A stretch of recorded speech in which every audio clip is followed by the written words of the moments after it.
Alpha Team report. What's happening, Heather? Alpha Team isn't responding. Bravo? Still nothing. You lost both teams? Get a grip on this operation, Heather. That's bored. Green light, yes, sir. Sir, I need more time. We have no time. Are you going to give that order or not? Sir, please. You are too naive to see the truth. There's no bringing in Bourne.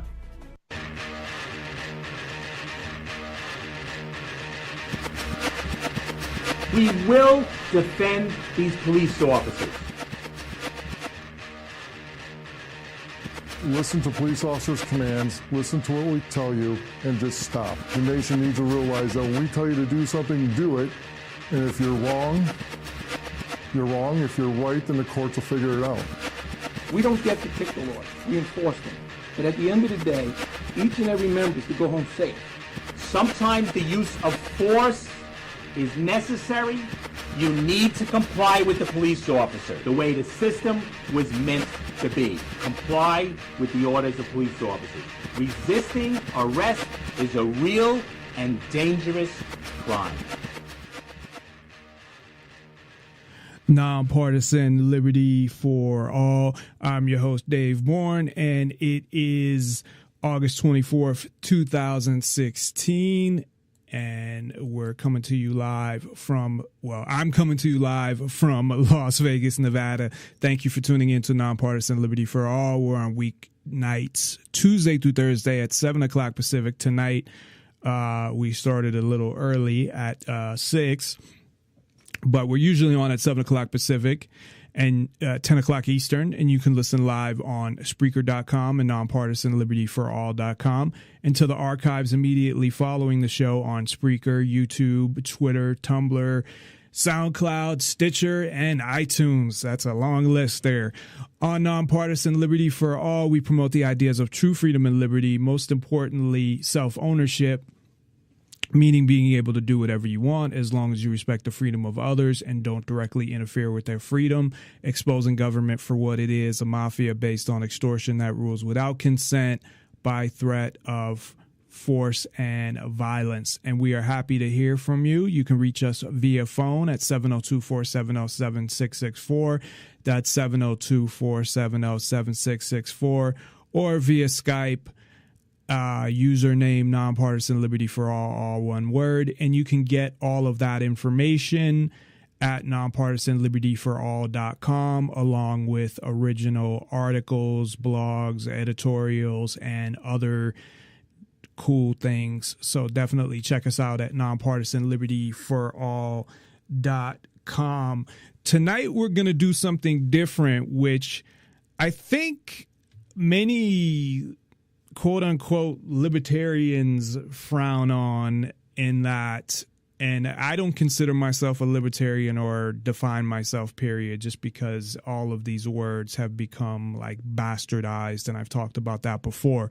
But when it comes to football, it's like, I remember talking to somebody about it. It's like they didn't want other libertarians to know. Oh, that's my alarm. They didn't want other libertarians to know that they were into football or something. Now, if football is like your whole life and you don't give a fuck about what's going on or how your freedoms are getting taken away or anything like that, that's one thing. And I used to be really into college football even more than I am now, where I would spend all of Saturday just watching football all day. But that's, one day. So I look at it as a distraction, something to get away from all of the stuff that's going on and not think about it. So for me, I'm doing all this other stuff, so I don't give a fuck what other people think regarding liking college football or not. And I like college a lot more now than the NFL, because the NFL, I don't like their politics, period. Although I don't like a lot of the school's politics.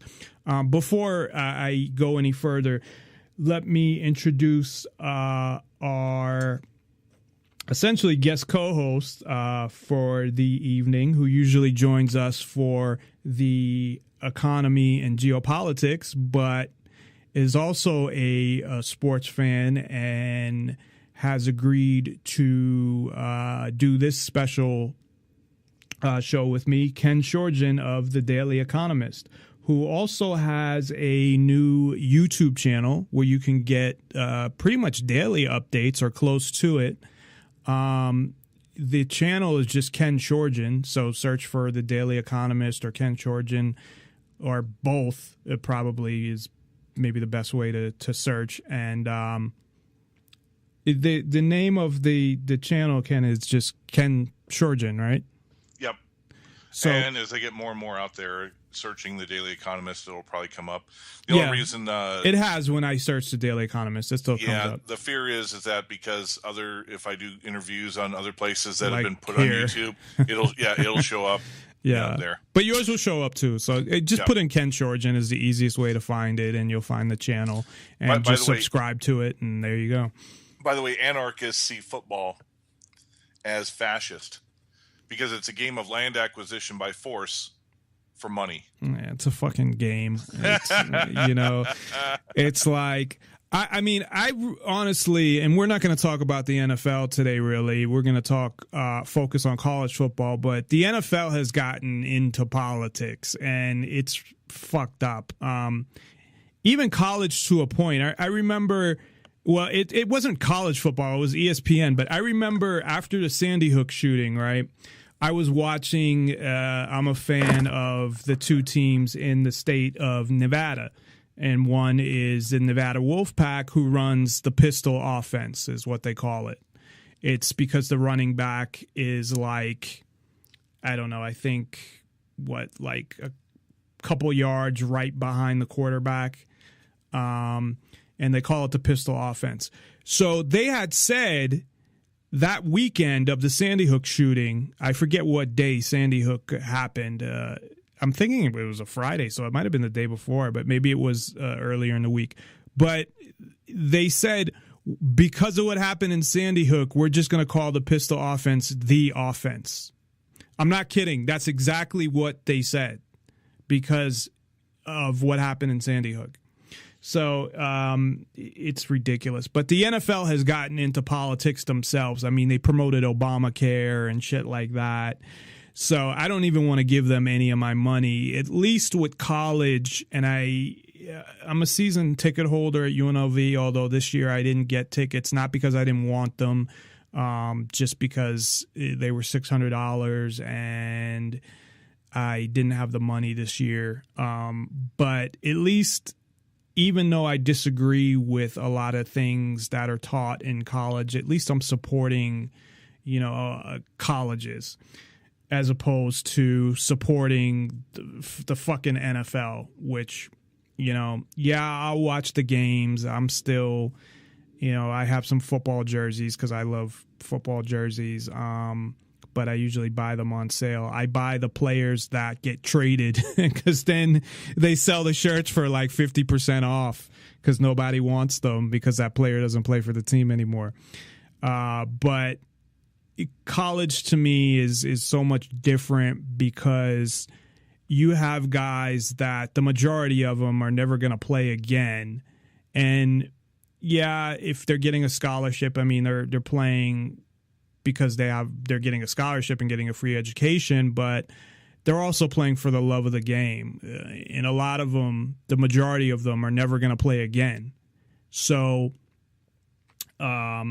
you have a certain amount, of course, that, do go on to the NFL, but I don't know what percentage that is, but it's a small percentage. I mean, in Division I alone, which is what we'll be talking about, the FBS, is about 180. They keep moving teams up, but it's in the 180s. It might be 188 or 85 now. And that's just Division I. So imagine, all the schools and all the players. And there's players in lower divisions that end up in the NFL. So and how many players don't go on to play football? There is the CFL, Canadian Football League, and arena football, but, that's about it. So most of the players will not be going on to play in the NFL. And even in the NFL, the average career is like 5 years. I think for a running back, it's like 2. So the average career in the NFL is 3.3 years. Yeah, so it's even if you make it to the NFL, it doesn't even mean that you're going to stay there. So, it ends up being sad for some of these guys because they think they're going to make it to the NFL and they don't, or something happens, an career-ending injury, and if they don't actually get their degree or, learn something as opposed to having other people take their tests or, breezing through because they're an athlete. And we can talk about that as well. A lot of these guys end up broke. Even the ones that make a lot of money end up broke. Fuck. So, yeah, it's different than any other sport, and it's definitely the most dangerous, I would say, although boxing is pretty dangerous as well, but it's a lot more controlled in that, they're throwing punches and the rounds are timed and whatever. I mean, you have all these kinds of hits in football, and I know they're trying to make it safer and they keep implementing more and more rules, which in some ways it's going too far, but I mean, player safety is a major thing. And that, I don't know if you've seen the movie Concussion with Will Smith, where the NFL was trying to basically hide the effects of concussions on players. And they didn't, because they didn't want to pay them. They have these guys, 45 years old that are going nuts because of all the concussions that they had suffered. So anyway, tonight we're going to talk all about college football. We're going to talk about some of the issues that kind of relate to, promoting the ideas of freedom and liberty. And then we're actually going to do something that I've probably never really done before on the show, is something that has nothing to do with freedom or liberty or any of that stuff. We're going to talk about the various conferences and the teams and who we think is going to be good this year and who is not. And I think it will be a fun show. So definitely a much more positive show than usual. Ken's not going to talk about how the whole economy is going to fall apart pretty soon and we're all fucked. So it will be a much more positive show than usual. Although one thing that you had brought up, or actually a couple things that kind of relate to that, is one of the schools in the SEC, which is the Southeastern Conference, the best conference, I think, for years now. I mean, probably about 10 years. I mean, they're always winning, with the exception of, I know Ohio State won a couple years, the national championship, but it's been mostly the SEC dominating college football. And one of the schools in the SEC, which sounds insane because they make so much money from their football team, is having a budget shortfall, I guess, at LSU, Louisiana State University. Yeah, more than the university, it's the state of Louisiana has a $1 billion budget shortfall, and they provide a ton of money to each of the universities in its state charter. Right, because it's a state university. Right.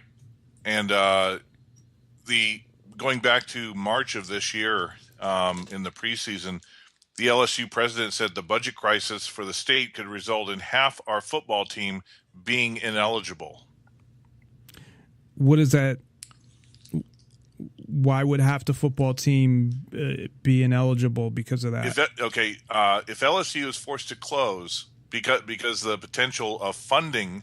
Or are they saying the funding, they were going to close the school. Oh, okay. And there's a potential problem for football Right. players and every other athlete facing the same. If LSU is forced to close prior to the completion of the spring semester, all students would receive an incomplete grade. By NCAA rules, student athletes receiving an incomplete grade are not eligible to participate in the fall. So they were afraid that they were going to have to cut and even close the school. And here's the thing. Louisiana is going through a massive flood. Yeah, I was just going to bring that up. How much more money is the state going to have to do? Because Obama hasn't opened up the coffers from FEMA yet. Isn't that in Baton Rouge as well? It's around the Baton Rouge area. Because that's where LSU is. There you go. So, I mean, that's even worse. But it's hard to believe, like, where, you know, all the money they make, and LSU is always a top 10 team. So I don't know how much money they make, but I mean, they make millions and millions of dollars off of these TV contracts, among other things, because there's such in the bowl games. I mean, they've been in the major bowl games where they get, you know, I think the major bowl games are in the millions just for one game. LSU is the 5th most profitable college football program. So there you go. And where the fuck is all the money going? They make $33 million from ticket sales, $15 million from NCAA and conference distributions, $21 million from alumni contributions, donations, sales, and that they made a total of $74 million last year, and their total cost. And of course, they get, you know, that's not their only source of revenue at a college, but no, but that's just the football program, right? Imagine everything else for scholarships, head coach salary, severance payments, recruiting, team travel, game expenses, things like that, was only $25.8 million. So they made a profit of approximately $49 million. And then you have, of course, tuition and all the other revenue streams into the school. You have government funding. A lot of it's government. So, a lot of it is, you know, the upkeep. There's certain criteria that the state has to pay. The state has to pay teacher and professor and all the benefits that come with that, et cetera, et cetera. You know, the tuition in the long run, depending on state schools, doesn't necessarily cover everything that's necessary.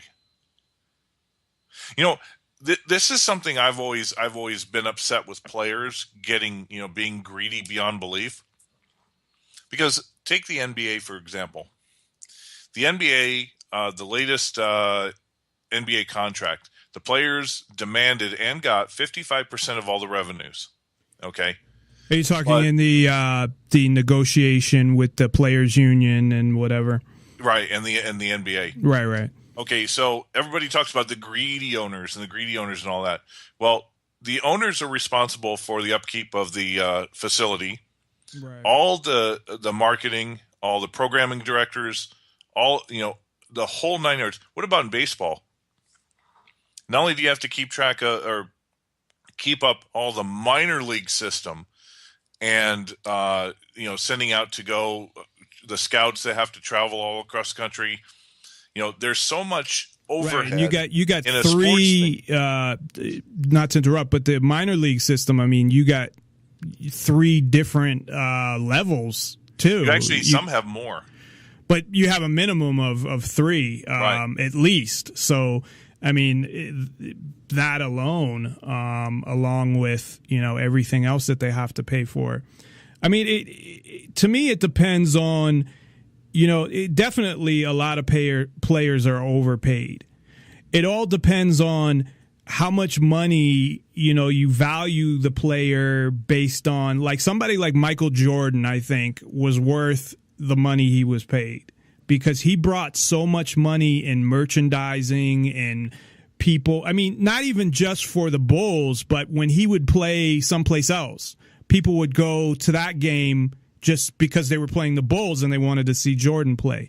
So somebody like that generates that much money, it doesn't mean that they deserve all the money they generate because, they're, like you said, there's all these expenses and other things. But I think he definitely deserved the money that he got, if not more. But you have a system now, and it's not just in you're mentioning baseball, where you have so many players that they're not worth what they're getting paid. I mean, no, they're definitely overpaid. There's an interesting, I know we're diverting a little bit, but since we're talking about the money of sports in this, at least in this segment, Philadelphia 76ers over the past 4 years have cut their team to the bone. They haven't gotten any high price free agents. They've traded a lot of their top picks to try to get draft picks and try to build up and wait for that one draft where they can get, the mega superstar, the LeBron James of the draft. They want another Allen Iverson. The Phoenix Suns are doing the same thing. They've cut all their big high price players. They actually are below the salary cap. Now, here's an interesting thing about the NBA's salary cap rules. Is not only their maximum to the cap. They have minimums. They have minimum. And if you are below the minimum at the end of the season, you have to take the difference between the minimum level and where you're at. You take that money and you divide it equally amongst the players. That's kind of crazy. Well, it's good because what you're doing is instead of giving all the money to one schlep, like say Tyson Chandler, who's an old man who can barely get 7 points and 7 rebounds, and yet you're paying him $13 million a year. You get rid of him, and for the guys who actually play 30 minutes a game, even if they're not superstars, you're actually paying somebody who's playing and contributing. Well, I mean, the fact that you have to pay that money out, I'm saying. Well, is kind of but crazy. The other side of the coin is you don't have to create contracts that are onerous to you, okay? And at the end of the year, you can distribute the money, and you're not on the hook for a high price contract. That's the benefit about it. Well, the other thing is football, unlike other sports, they do sign contracts where some of the money is guaranteed. But most, in general, in football, they can just cut you, and your contract's done. Right. It's not like basketball. They have to pay it out. Same with baseball. Same with baseball. Yep. And baseball doesn't even have a salary cap. That's why teams like the Yankees will just fucking the Dodgers. The Dodgers have become the new Yankees. Buy their So and here's the thing. The reason that college athletics as a whole is because of the NCAA. You think here's LSU making $74 million a year. You know how much the NCAA headquarters made last year? I'm sure a lot more than that. Because they get a cut from all the conferences. They get a big portion of cut from the television thing.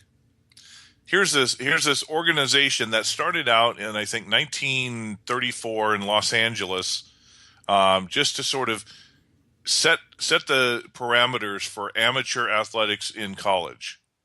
It has become such a behemoth corporation of bureaucracy that they make $1.2 billion a year.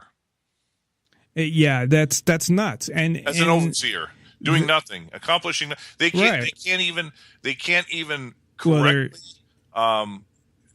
investigate these colleges that are cheating. Yeah, I was going to say they're supposedly doing investigations, and that's about it.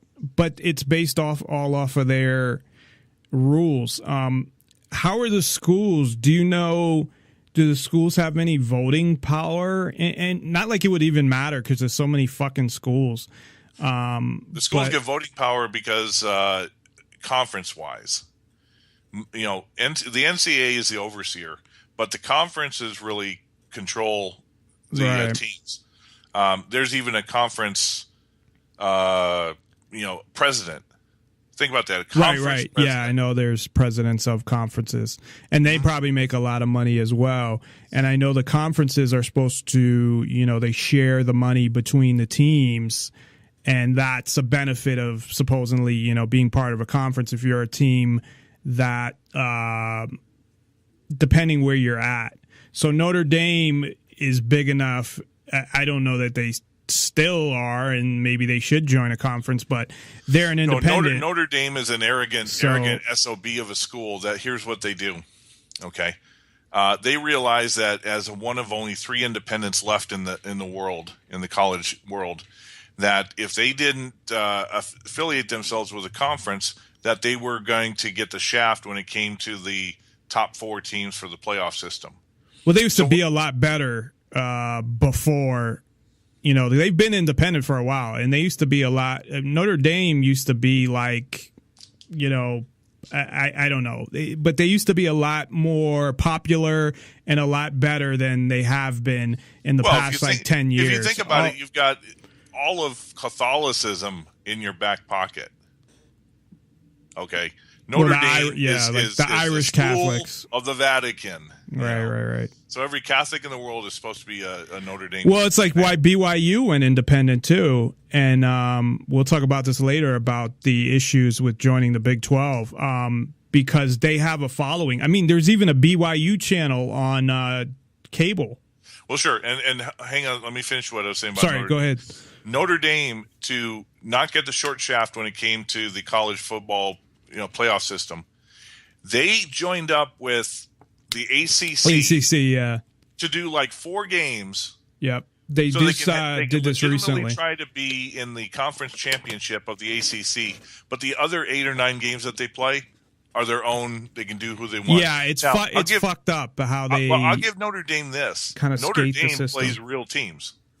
No, they do. They play Michigan State, Stanford. No doubt USC, that they play the teams. They do not play any FCS teams, and we'll talk about that later. Yeah, they play tough. I mean, they always have a tough schedule. Right. Always. But they had the chance a decade ago when the Big Ten was starting to, move up and have the choice.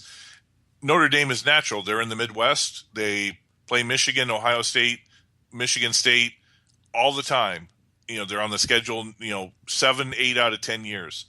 But here's the problem. NBC, like I said, because they have a contract with, they wanted all the money for themselves. They didn't want to split the money in the conference. Well, NBC is getting to the point that they're not going to renew the contract. Yeah, I have heard that as well. And so that's why Notre Dame has sort of had to jump. And they got in the ACC. They're in the ACC and all other sports. Yeah, but it's not their regional thing. They should have bowed down long ago and joined the Big Ten, where that's where their natural region is. Well, now they're getting there's teams that are, it used to be all regional, but now it's you've got teams that are kind of jumping regions. And we can talk about that when we talk about the Big 12, because they're looking at teams that, like West Virginia is in the Big 12. It doesn't really belong there. So even if Notre Dame, joined the ACC, which it's kind of far, but not that far, being in Indiana, I mean, as long as they join a conference. But what they did was, I believe they're in the ACC for all other sports, just not football. No, Notre Dame's in the Big East. Notre Dame's in the Big East for basketball. Are you sure about that? They up until recently, yeah. Because I think, they're in the same division as. I'm Miami, pretty sure they're in. Yeah, that's the ACC. Miami's in the ACC. That's what I mean. They've this might have changed. They might have been in the Big East earlier. You're right. But since they made the deal, because they played North Carolina in the conference championship. Since they made the deal with the ACC, I don't know if they were before that, but I know since they made that deal, at least they're in the ACC for all other sports. Like BYU, I think is in the Big West or something for other sports. Right. And then just for football, they're independent. So that was kind of whacked out why BYU went ditched the Mountain West, but the Mountain West used to be the WAC, and they sort of they gained a few teams like Boise State and a few others. I'll tell you what, I think we can go ahead and transition into the Big 12 question. I personally think that the Pac-12 made a huge mistake So let me just by not picking up Boise State. But before you go on, I don't know why they didn't do that. Before you go on, just for people that don't know and aren't familiar with college football, just so we can give them a little overview, so they can kind of follow what we're talking about, is that so in college football, and we won't get into any other divisions except for the fact that sometimes they play teams in other divisions, and that's a whole nother issue, and we'll get into that. But in Division I, and it's also called the FBS, which is what and it shouldn't be anymore though, but it's like football bowl subdivision or something. Yeah. But that now it's not, because it kind of has playoffs, but it only has a 14 playoff, so whatever. So it's also referred to as the FBS still, I believe. But it's Division I or Division 1A or something. But it's split into conferences. So there are, I think 9 conferences. And then you have the big 5 conferences now. It used to be 6. And those are like the best conferences out there. So all these teams are part of a conference except for 3 teams now that are independents. And almost every conference is split into 2 divisions, so they can have a conference championship at the end of the year. The only one that's not is the Big 12 and I believe the Sun Belt. I think every other one is split, and they have a conference championship. So just to understand kind of the layout, it's pretty much but regional, but it's starting to become a little undone with regions. You have some teams that have joined conferences where they really don't fit.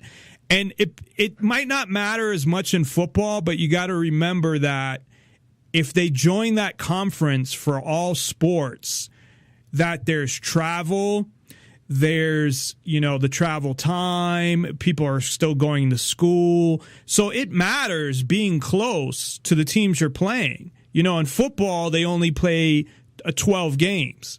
12 regular season games. But in other sports, basketball, they play a lot more. And then, think of all the sports that they have at colleges where they got to go to the other school. And I don't know, But taking a flight with only 13 people with limited equipment, you could take your equipment and put it in a gym bag if you're a basketball team. Right. But what I'm saying is, you got to take, you got 90 people. True. But what I'm saying is, but it's only like 6, some teams only have 4 away games. Yeah, exactly. But when you're doing it a lot more and you're missing more class or being tired because you're traveling across the country, it does make a difference. And so I'm just people realize that. Another point. Okay, in the NCAA football, except for your conference schedule, the teams are allowed to schedule their own non-conference games. Yeah, and just before you get into that, just so another point, so everybody understands that they're not allowed to schedule their conference games, and they play everybody in their. The way it's set up is they play everybody in their division, and usually 3 in the other division, and that's how it's set up, and then the 2 division winners play for the conference championship. But sorry, as you were saying, that the other 3 or 4 games, it depends. The Big 12, it's 3 because they play. They don't have 2 divisions, but they get to schedule them, as you were saying. Yeah, which is kind of fucked up. To me, the NCAA, that's where they should step in and say, you know what, Alabama, you're going to play 2, especially now that they have the big 6 conferences. 5, they say, really. Because they threw out the, what used to be the Big East. Yeah, the Big East, right. 5 super conferences. They're going to say, you know what, you're going to play of your 3 non-conference games. Say or you have 4. 12. Okay, either way, depending on how many people are in your division, because the SEC has I think 14 or 16 teams. Yeah, it depends. Versus 12. Some of them do 3, some of them do 4. Right. So I think 3. most of them do 4, to be honest, but that's fine either way. Yeah. Okay. Well, we'll take 4. 2 of them have to be against 2 Super 5 conference teams. The other has to be a mid-major team, and then your fourth game can be somebody else in the FBS division. But they have to be more FCS games. Yeah, and that's what we were saying. The FCS is the division below the FBS. So it doesn't necessarily even mean they're not as good, because you have teams going up to Division 1 that really shouldn't be there, but that's a whole nother issue. But yeah, you have teams that are like Alabama has been one of the best teams in college football for maybe the past 10 years now, for a while. In this era. Yeah. If you go back to the 60s and 70s. Yeah, no, that's why I'm saying like the past 10 years maybe, or 8 years or something like that. And they're playing this year some shitty fucking FCS team. And we had talked about the reason why the FCS school gets a lot of money from it, but it's like it's an automatic win. I mean, there have been teams that have lost. Virginia Tech one year Michigan to lost. Appalachian State. Well, Appalachian State was the champion, I think, one year, or they were ranked number 1. But still, you shouldn't be losing to those teams. But and then Virginia Tech a couple years ago lost to William and Mary in like their first game. So it does happen, but they shouldn't get credit for it. If you want to go, it's like an exhibition game. So as fans, they're getting a win, and it's counting as a win. A win is a win on their record. So not only do they have that part of it, they also have the part of it as a fan. Like, what the fuck you want to see Alabama play, a team that they're going to blow out?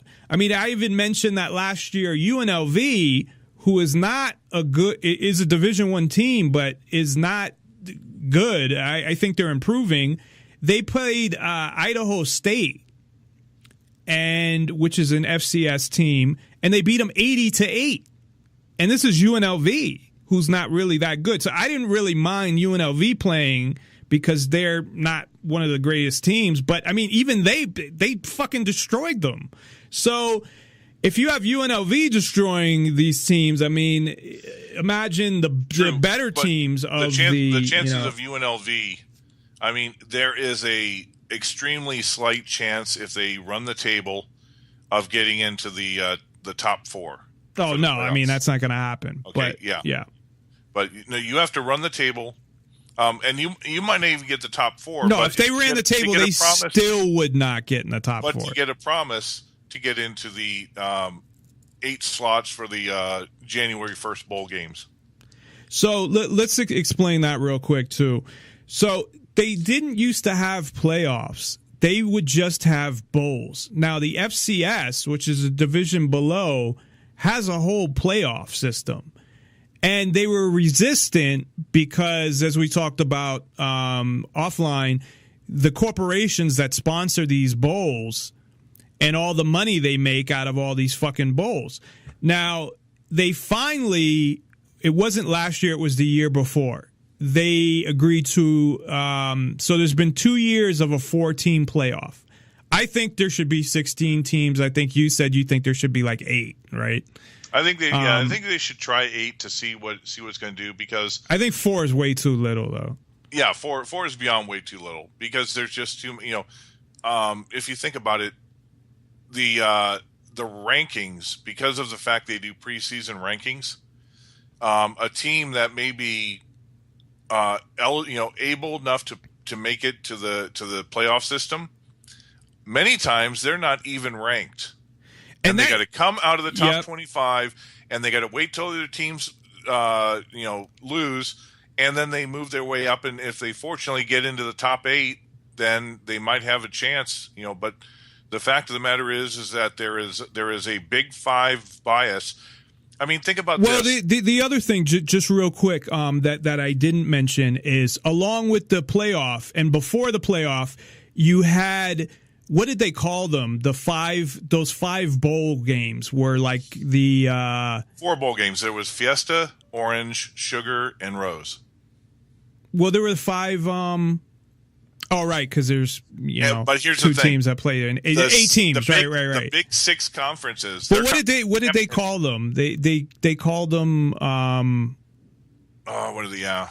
There was a name for them, like the something bowls, but they were the elite bowls. Put it that way. And if you made it to one of those bowls, you would get paid. I mean, those were the bowls that paid a lot of money. Yeah, so because they were played. Between after the January 1st bowls, they got moved up, and they were played between like the 2nd and the 7th. Now, here's the kicker. Okay, here's the kicker. Automatically, of those 8 major bowls, which were pretty much used to determine the who was the champion, the 6 conference winners from the Big 6 conferences, when they used to have 6, they got automatic bids. Now, right. Urban Meyer, before he was coach of Ohio State, he was coach of Florida, but before then he was coach of Utah. Yeah, okay. That was and before that, Bowling Green, actually. Right, and Utah got in there as a one of the 2 outside bids. And you know who they played? They played Pittsburgh. You know what Pittsburgh's record was as winner of the Big East? Yeah, because you told me earlier today, 7-4. 7-4. I don't care if you're the winner of the conference. You should not be playing in the big bowls. Well, luckily, Utah actually in 2009 got in and beat Alabama. They actually got to play a good school later, but I'm sure this was way before that. But sorry, go ahead. Yeah, and then they had TCU. TCU, before they joined the Big 12 and then eventually moved over to the SEC, they were part of the Southwest they're in the Big 12 still. TCU. They were in the Mountain. They were in the WAC, then Mountain right. West. Then they went from the Southwest Conference to the Mountain Southwest, West, right. Big 12, right, which is now the Big 10. And see that itself. Well, it's called the Big 12, but it's 10 teams, right? Right. And you know why they didn't change it when it's Big 12? And you know what? If they go to 14 or 16 teams, they need to change the name of it. Even the Big 10 has 14 teams now. They need to change. You know why those names. they don't change?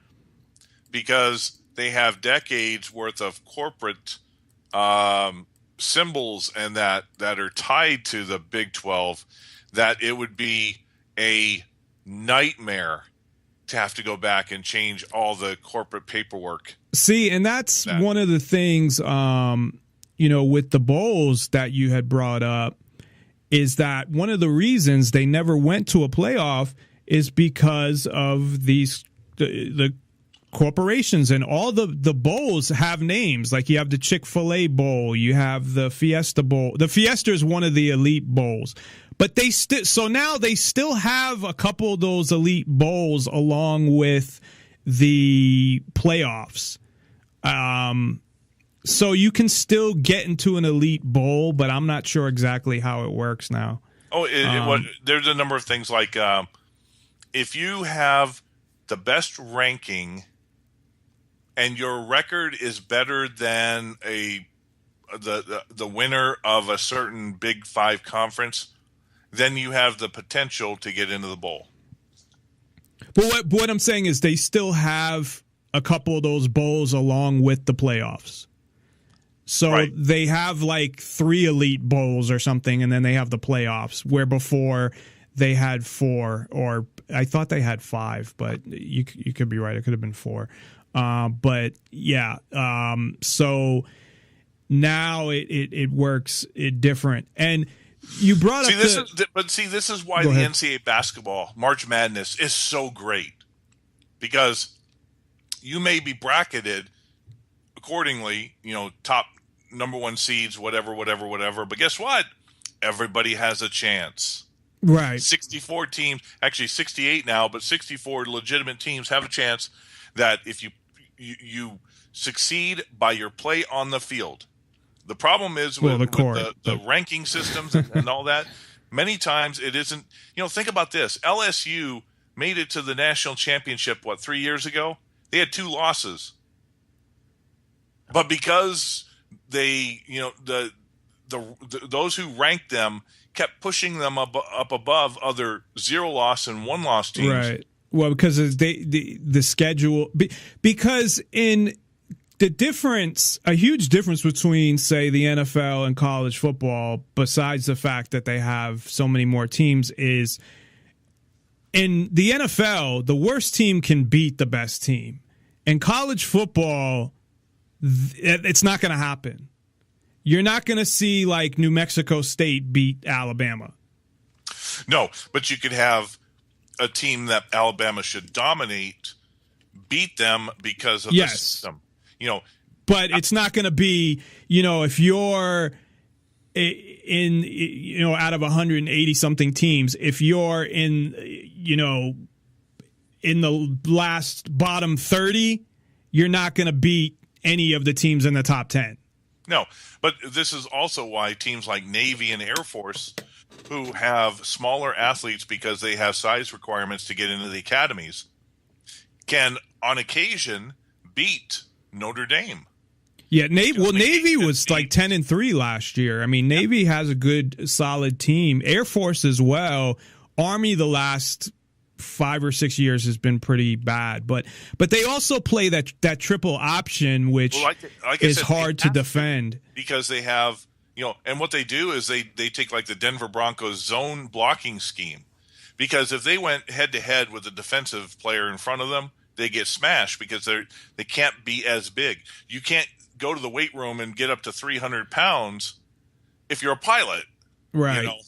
Well, they go as close to like chop blocking as possible. They do those low blocks, the legal low blocks, but as close to as low as you can get without getting a penalty, but and then they run that triple option. What it also does is that you don't worry about the guy you're at. You head straight for a certain zone in the line, and you're hoping that you're going to be outnumbered on one side of the ball, but you're hoping that your 2 or 3 guys can crease a hole and then run from there, and it works well because most teams don't play that.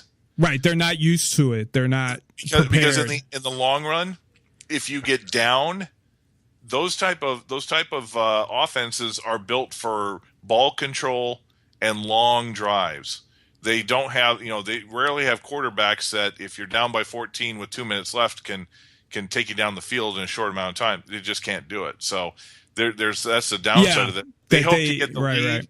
They hope to get the lead by attrition, wear you down, and then be able to just they got to play a strategy, and they try to play. It's like the teams that basically like the Pittsburgh Steeler type teams of the stereotypical ones that used to run the ball and play good defense. Right. That aren't built to come back from big deficits. But both Air Force and Navy and Army years ago have all been top 25 teams. Yeah. So they can beat some of those teams because they're not at the bottom. But I'm saying the real shitty teams that are at the bottom, like some of the Sun Belt teams, or in the Sun Belt as a conference, or I brought up New Mexico State because usually they get like one win and they're terrible, or Idaho, who's actually going to drop divisions, which is unheard of. They're finally going to leave the FBS and move down to the FCS, and that or some of those conferences like the West Coast Conference, with Fresno State and San Diego State and a few others like that. You mean the Mountain West? Yeah, the Mountain West now. I'm thinking the basketball where a few of them are in with Gonzaga and that. So they've got to play that spread offense wild thing because you know what? They can't recruit. They can't recruit 5-star, 4-star, and barely 3-star athletes to be able to compete with those. Well, that's because, like they're talking about the Raiders coming here to Las Vegas. Exactly. And they're talking about building a dome stadium. Now, if they can get a dome stadium in Las Vegas and the Rebels can play there, I guarantee, because there's a lot of good players coming out of Vegas. DeMarco Murray the running back who used to play for the Cowboys that came out of Vegas. Bishop Gorman is always in the top 10. I don't know if you've heard of the school, but the school Bishop Gorman is a private school here in Las Vegas, and that's where DeMarco Murray went. And yeah, they're always a top. I know Arizona put together sort of an all-star team to go play their school. Yeah, so there's a lot of good players coming out of Vegas. The whole problem is they're not going to UNLV. They're not staying here. They're going to other schools. Like DeMarco Murray went to Oklahoma because he was a high star recruit. But if we're able to get the facilities, if the Raiders end up coming here and they build a stadium that UNLV plays in, I guarantee you that UNLV might not only be able to recruit a lot of those players, but they may be able to go into a top 5 conference as well, because it's a market that people want to get into. I mean, there's over 2 million people, I think like 2.5 in the greater Las Vegas area. So, right now the Mountain West is like a I mean, it's not one of the top 5. It's like right below that. But the past couple of years, they had a bad year last year. They have Boise State, they have San Diego State, which are solid teams. Yeah, but Nevada Reno actually has had. They've had some good years too. Yeah, I mean Kaepernick that year. Yeah, that they went 13-1. They beat Boise State because Boise State's kicker couldn't make a simple chip shot. Yeah, I watched that game. They should have beat Hawaii. They should have went undefeated because the game they lost to Hawaii. And what happened was Kaepernick put the ball out like to the end zone, and it got knocked out of his hand. And it looked like he scored a touchdown, but they counted it as safety or something, and then they lost by a touchdown. But they've had solid seasons. Fresno State was ranked a couple years ago with Derek Carr. Right. So they've had some good. They used to have Utah and TCU, who were went on to better conferences because they were really good. So. UNLV, if that happens, it could become one of those next level schools. But their coach is the former coach of Bishop Gorman. They actually hired a high school coach. I don't know how good of an idea that was, but he knows a lot of those players.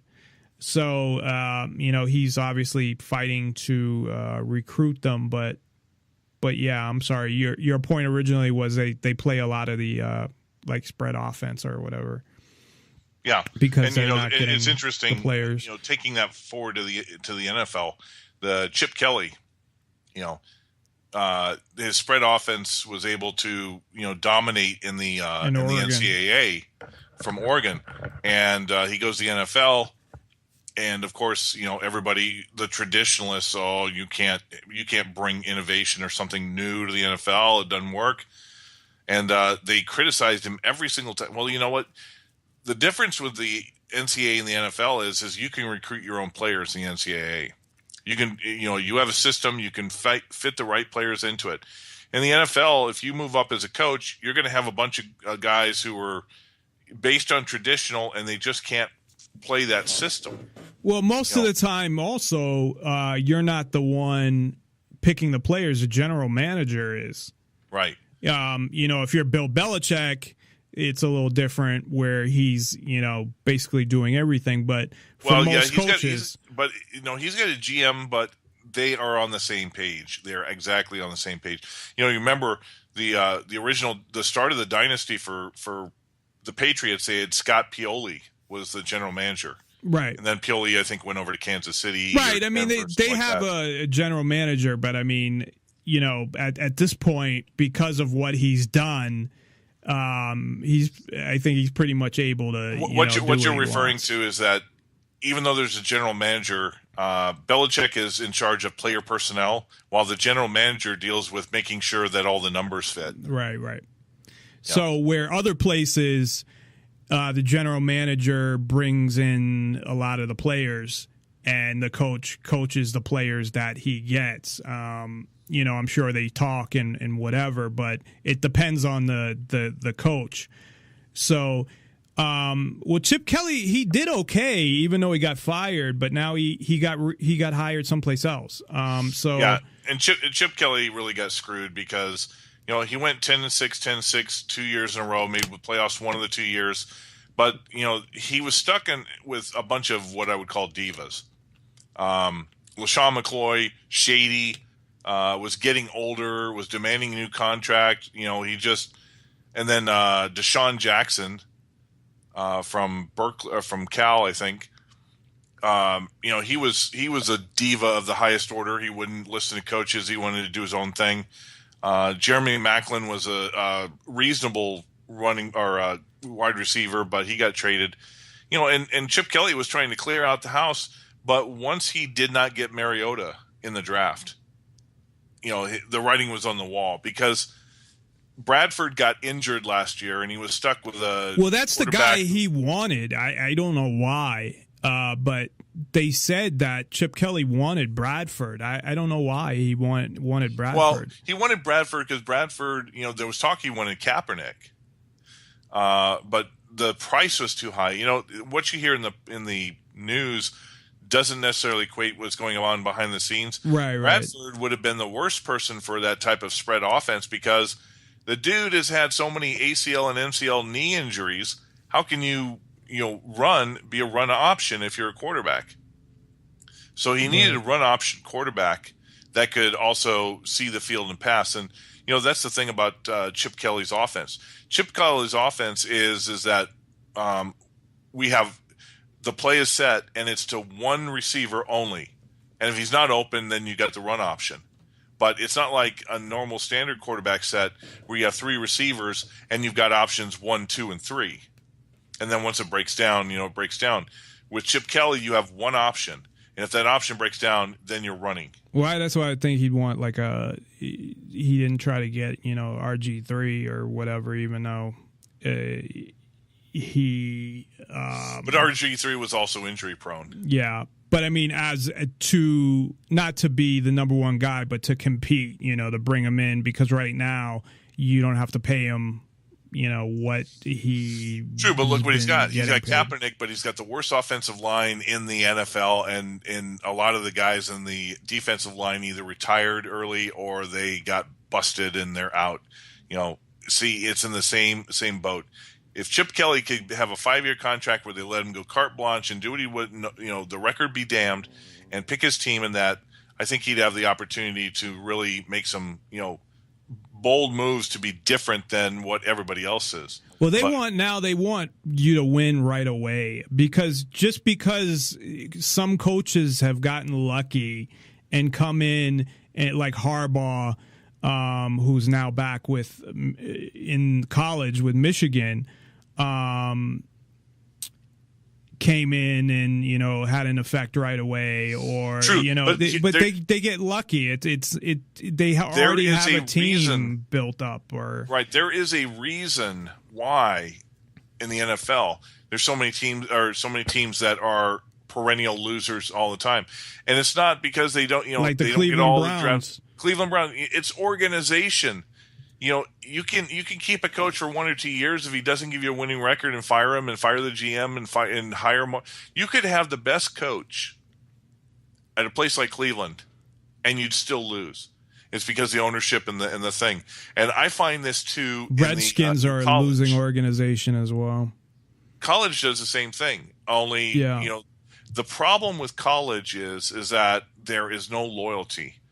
If you have a superior coach, okay, he is on the path towards getting. He's leaving for a better school job, right? Yeah, because you actually have that with you had the coach of Houston when they had Case Keenum. Was that Charlie Strong? No, Charlie Strong was Texas. No, he A&M. was right. He went to Texas. But was that the didn't? No, wait. Didn't he Charlie used to Strong be the was with Houston, Louisville, right? And then he went to the thing. And you know what? He sucked at Texas. But you have the biggest Yeah, recruiting ground in history and the tradition, and you still suck. Yeah, Texas has been bad now for 4 years, and you have teams that, and like you were saying, like in college football, every 4 years minimum. I mean, some players leave in 3. You're getting new players, so it is all about the organization and the ability to get these guys to come to your school and recruit them. And, like you said as well, you look for guys that fit into your system and stuff like that. But at the same time, you have dynasties, or you have schools that are consistently good over a long period of time. Like you have Alabama has been good now for, almost a decade. Right, but Alabama. See, there's a huge dichotomy when it comes to the SEC conference and, say, the Pac-12. Okay, who's a perennial great team, usually top 10 for the past decade as well? Stanford. And Stanford has they maybe recently, I wouldn't say decade, they maybe past 5 years, because before Andrew Luck, they really weren't really up there. But Andrew Luck actually, he's been in the NFL 4 years now, so so maybe five, maybe years. 5, something like that. Okay. Stanford has become. But still, Stanford. Same with Oregon is pretty recent. About the same time as well, maybe 6-7 years. Oregon's been a solid team, although they're on the downslide right now, and we'll talk about that later. Chip Kelly left. They started going downhill when Chip Kelly left. But here's the thing: in college, you don't need the organization. You just need a coach, and you need a coach who knows how to recruit.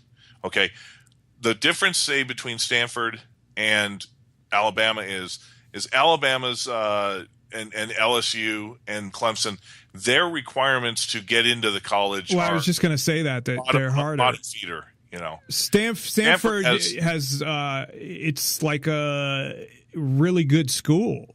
To be an athlete there, you have to pass the same curriculum requirements as a normal student.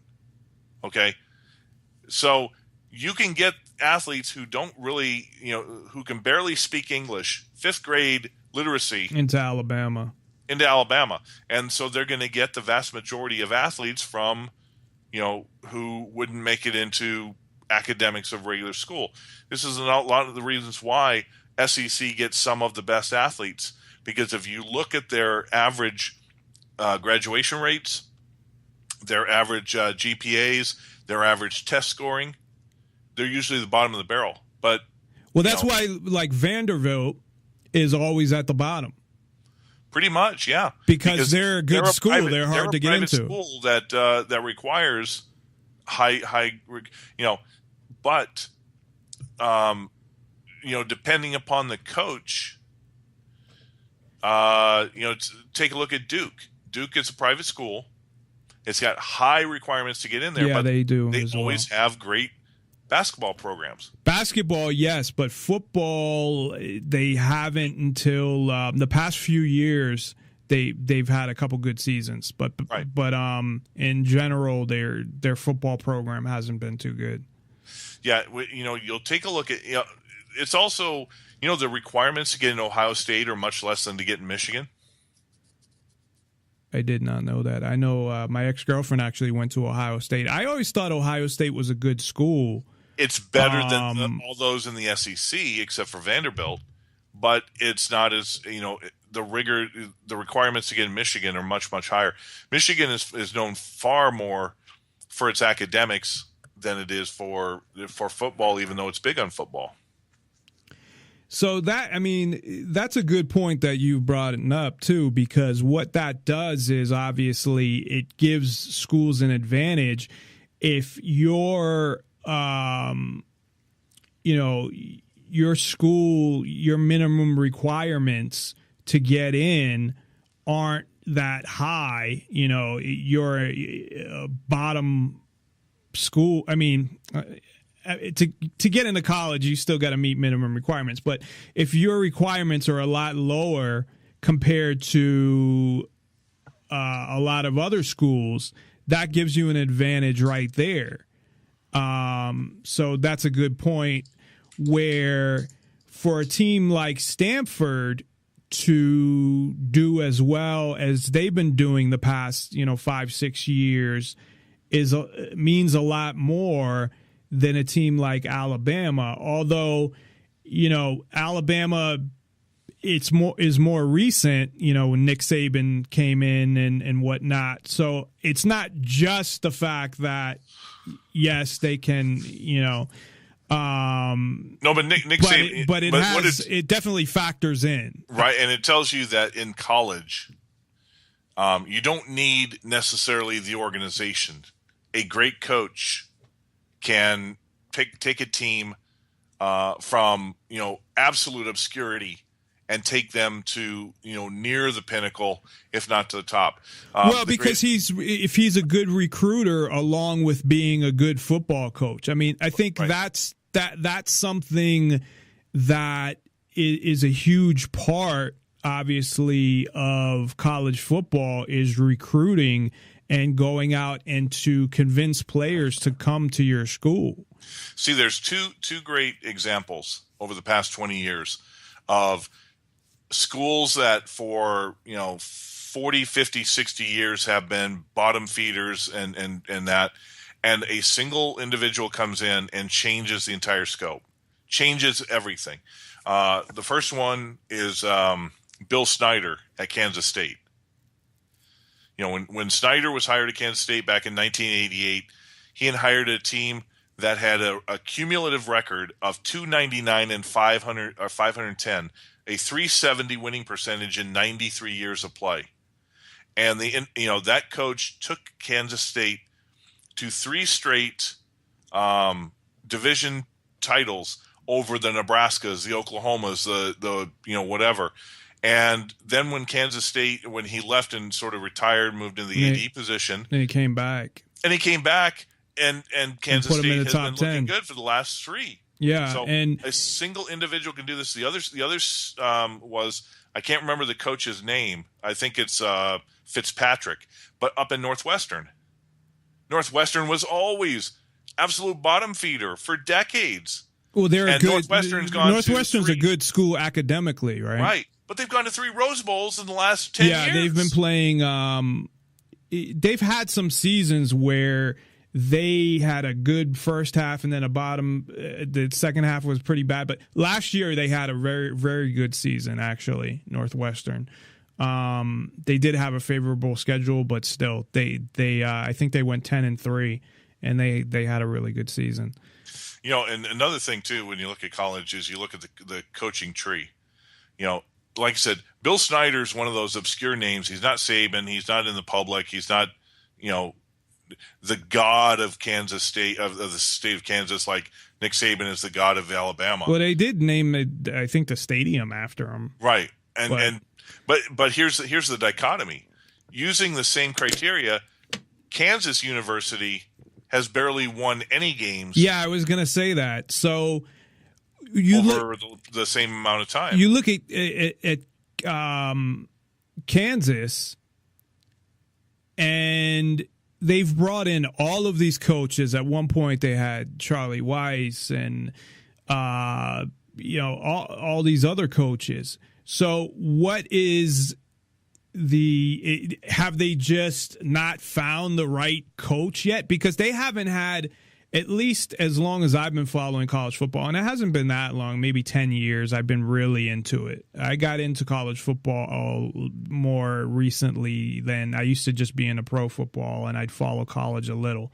But I've been following it really closely for a little less than 10 years now. But they've been terrible. They've never had they win 1 or 2 games every year. And, they should be able to, they're in a good conference. They should be able to recruit if they find the right person to recruit. So what is the issue in a school like Kansas that's just sucked for, a decade almost. Yeah, well, At least I think that part of its location, but you're still in the Big 12. Well, that's what I was saying. You're in a good conference. Yeah, You're but the Big 12 for a long time was really down to 3 teams. Until the late 80s, 90s, it was either Texas, Oklahoma, and Texas A&M. That was it. The Kansas States, the Missouris, they were all bottom feeders. They were never, even Oklahoma State was really never up there. So, you're seeing the sea change, and it's ironic that Missouri and Texas A&M moved to the SEC, which led to the fact now that the Big 10 last year only had 10, or Big 12 only had 10 teams, and now they're looking to finally recruit. There's a big question: are they only going to take 2 teams, or 4? Yeah, or 4, or maybe even 6? Because I think the goal of the super conferences, the 5 super conferences, is eventually have them all get to 16 teams, so they can have 2 divisions of 8. If you have 14 teams, you've got 2 divisions of 7. It can be odd years and things like that.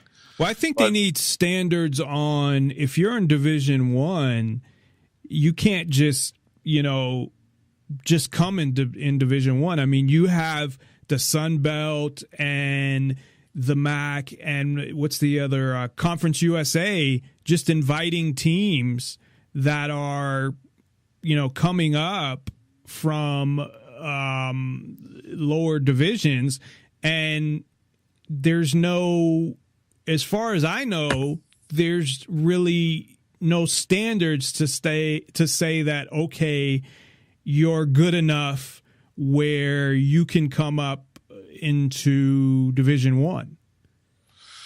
Well, true, but the fact of the matter is that the whole thing is about money. It's about television. It's about creating this dynasty, and but that doesn't help bringing up shitty teams. Well, you're not going to bring up. You're really okay. Look, there's 2 criteria. Right? There's 2 criteria for an FCS team to move up to FBS. You know what those are? I think you just have to be invited by a conference. No. You have to have a stadium, and you have to have a certain attendance level. Oh, well. Secondly, you have to have a certain attendance level in your university. It's a combination of both. Yeah, but that's not really, because I think it's got to like be the University of Montana. It's got to be low, the amount of the stadium amount. Look, the University of Montana. Okay, the University of Montana is every year in the top 5 in the FCS. Yeah, I think Bobby Houck, who coached UNLV before that, coached Montana. Exactly, actually. It took him and played Georgia State, Southern, and Appalachia State, right, and all those. Okay, how many seats Dahlberg or Grizzly Stadium has up in Missoula, Montana? No idea. 12,000. Yeah, that's obviously 12,000. way too small. But yeah. I think it's got to be, it can't be more than like 35, because UNLV, I mean, they can get it up to 45, but Sam Boyd Stadium, the capacity is 35,000 normally. But it's tempered with that, and it's also tempered with your population in your college. Yeah, the school's huge. I mean, UNLV is a big Missoula, school. Montana has only 95,000 people in the city and the surrounding area. Okay. Yeah, so the school's obviously pretty small. Since it's the only game in town, yeah, you can usually fill 12,000 into a stadium, but you're not going to really get a whole lot more. So Montana will never get into that point. But that Boise State, on the other hand, Boise's the capital. It had a big school, and it's got a huge stadium that they built, and it's got a reputation with the nice blue turf there, the Smurf turf. Exactly. But the none of that, right, is going to has anything to do with if your team is good or not. It doesn't matter. You know what I mean? In the end, it doesn't matter good. Okay, it matters of can you fill the seats and fill this, because there's a if you want to think about it, it's sort of a pecking order now in the super big conferences. And something you got to take in consideration too. A lot of these conferences have been raping teams from the Conference USAs, from the et cetera, et cetera. And then those have to recruit from what we would consider. Well, that's exactly what happened, because what happened was Conference USA got raided by what is now the American Athletic Conference, which used to be the Big East. Basically, half of the teams that were in Conference USA went there. Then the WAC, which originally had all the Mountain West teams anyway, the Mountain West broke off from the WAC. They lost a few teams, and then they kind of raided the WAC, and then the WAC just went away totally, which is it's a fucked up name for a conference. Well, the WAC sort of just became one side of the conference. Mountain West took the Colorado like States of the world on one side and the BYU's on the other, and they took the WAC and then the Mountain West Conference and sort of just made it the Mountain West Conference. But the two divisions are like the Mountain West Conference on one side and the WAC on the other. Sort of, yeah. I mean, but so the WAC totally went out of. The two teams, New Mexico State ended up in like the Sun Belt. Because they had nowhere to go, and Idaho, we talked about them, that they're just leaving. I think they might be in Conference USA right now, but nobody wants them, so they're leaving. But that might be because they might have a small stadium and no one's coming to see the games, and I don't know.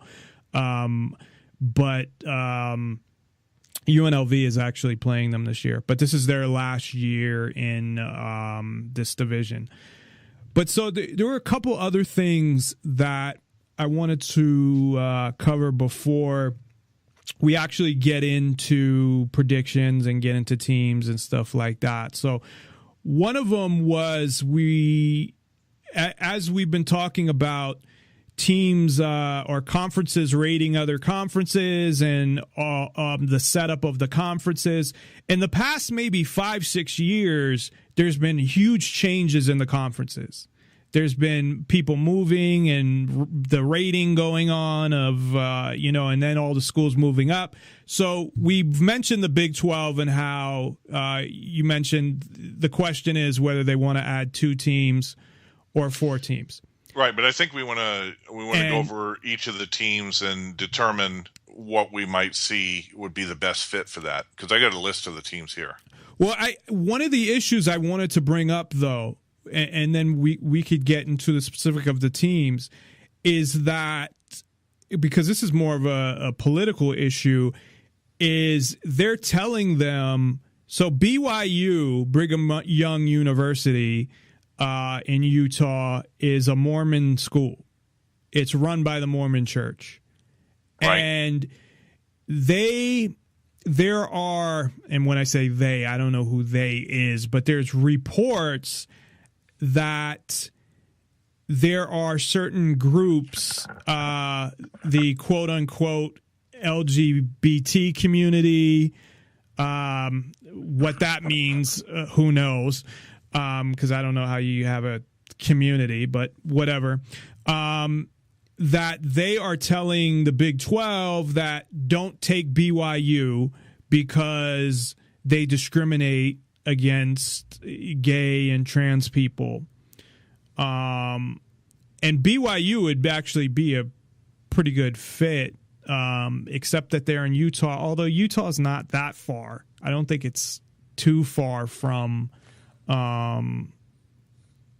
Texas and Oklahoma and Kansas. But no, it's actually it's Colorado's in between. Yeah, so it's Kansas right there between Colorado. So Texas is Colorado's in between, and Texas at the Panhandle is just right there. So yeah, I mean, you're not that far away. So do you think, before we can get into the list of teams, and there's actually a whole bunch. I mean, basically the whole Mountain West applied. Right. Even UNLV applied, actually. I don't think Nevada did. But what are your thoughts on, BYU and because I don't remember them ever making a big deal about BYU being in the Mountain West or before that they were in the WAC. Okay, let's take a look at some of their stats. We'll use BYU first. Their closest Big 12 school is Texas Tech, 872 miles away. What's that? Hour and a half flight, big deal. Their enrollment is 29,000, which is about half of what Arizona State is, so that's not bad. Their stadium holds 63,700 people.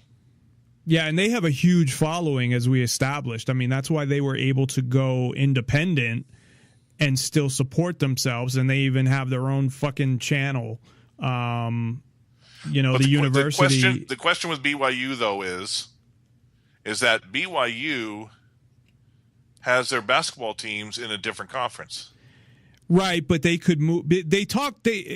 What I had read was they could do either one. They could move everything, and BYU has a good basketball team usually.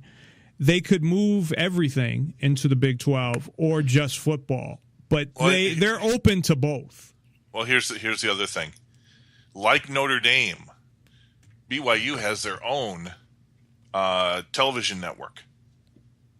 Right, that's what I was. So are they going to be willing to share that with the conference? Just like Texas decided to get their own network too, and they got bitch slapped for that. They got a lot of shit for it. Yeah. Yeah.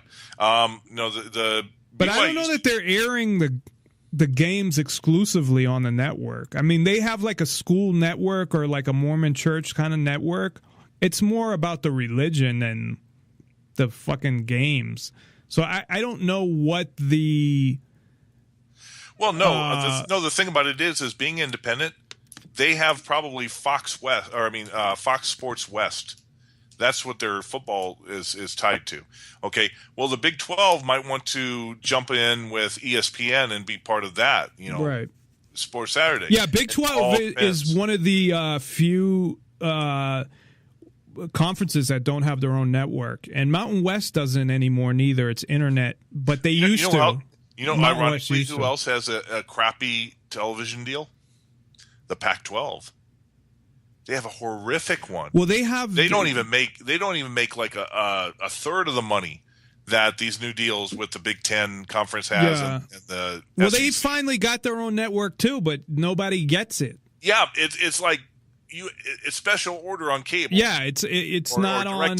I think it's on DirecTV or whatever, but not on cable. Right, but I don't get it, and I got DirecTV, and I get almost every fucking sports channel, but I don't get Pac-12. So I think you might have to pay extra for it or something. Yeah, and I got like a sports package where I get the Big Ten network. I used to get Mountain West when Mountain West had a network.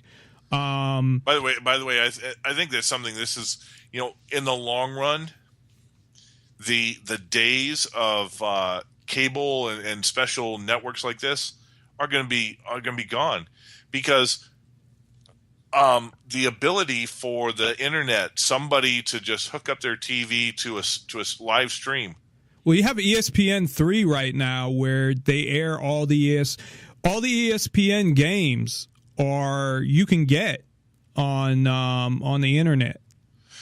Yeah, exactly, and I've got a number of European sources.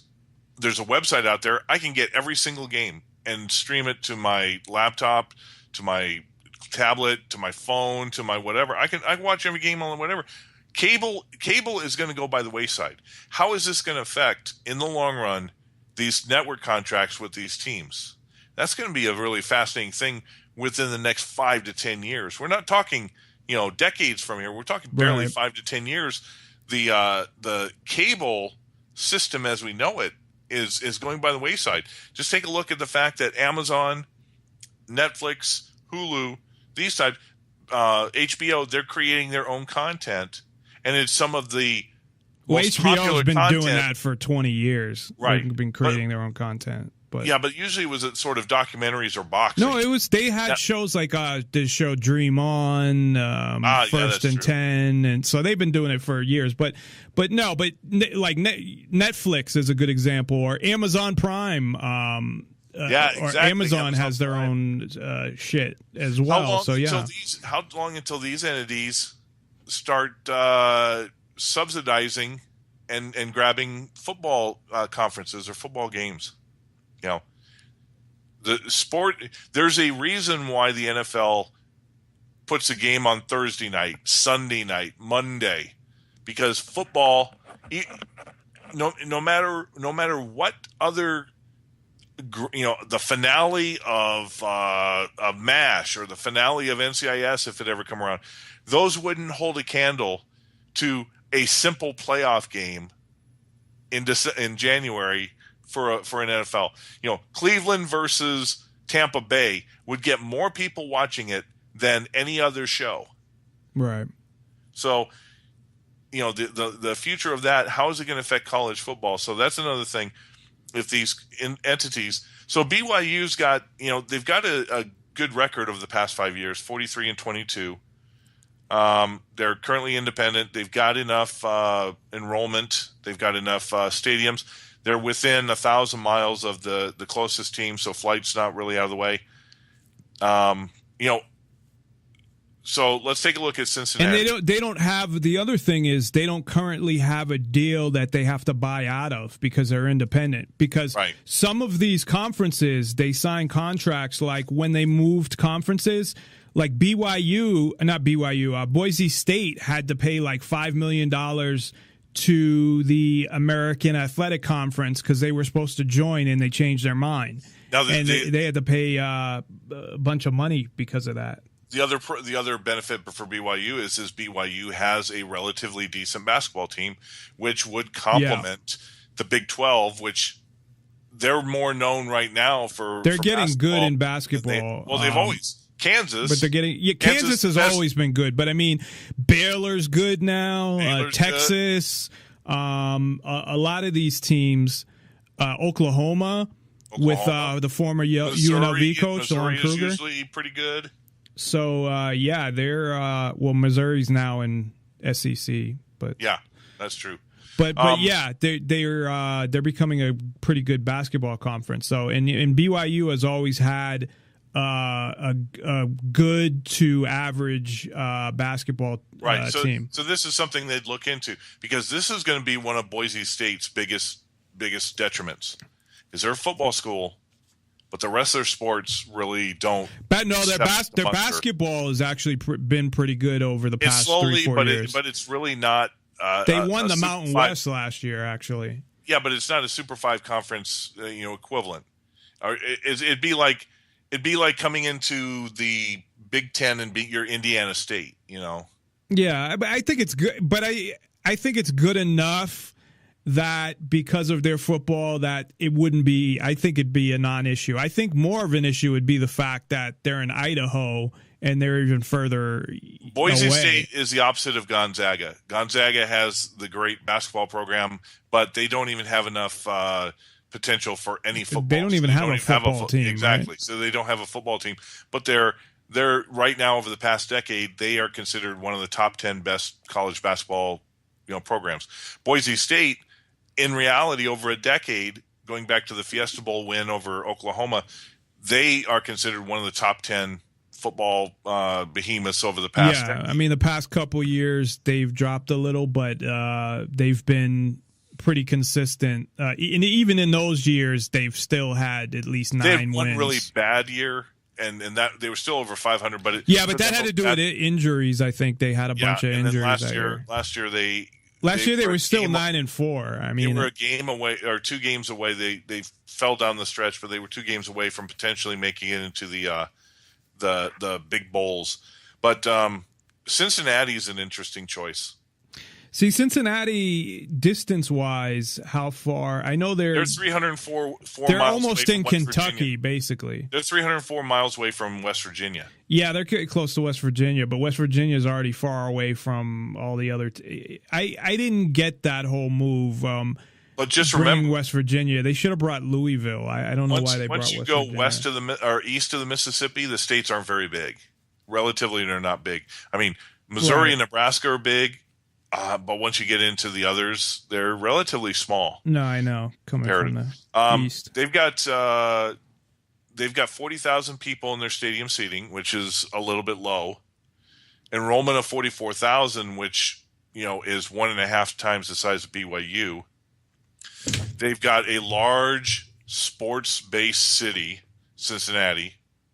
They're already tied to the American Athletic Conference, so that's going to be a downfall. Are they going to be able to leave that after they just pretty much got in it?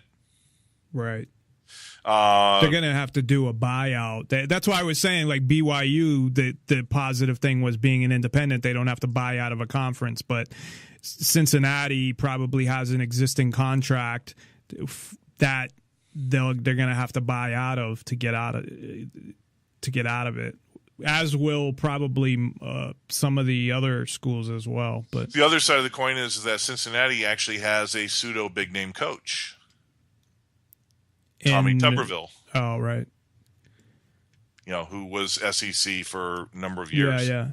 No, I know the name. The one that stands out for me has always been Colorado State. They've had one good year in the past, I don't know how many years. They went 10-3, not last year, but the year before. Last year they did go to a bowl game. They lost. They were to Nevada.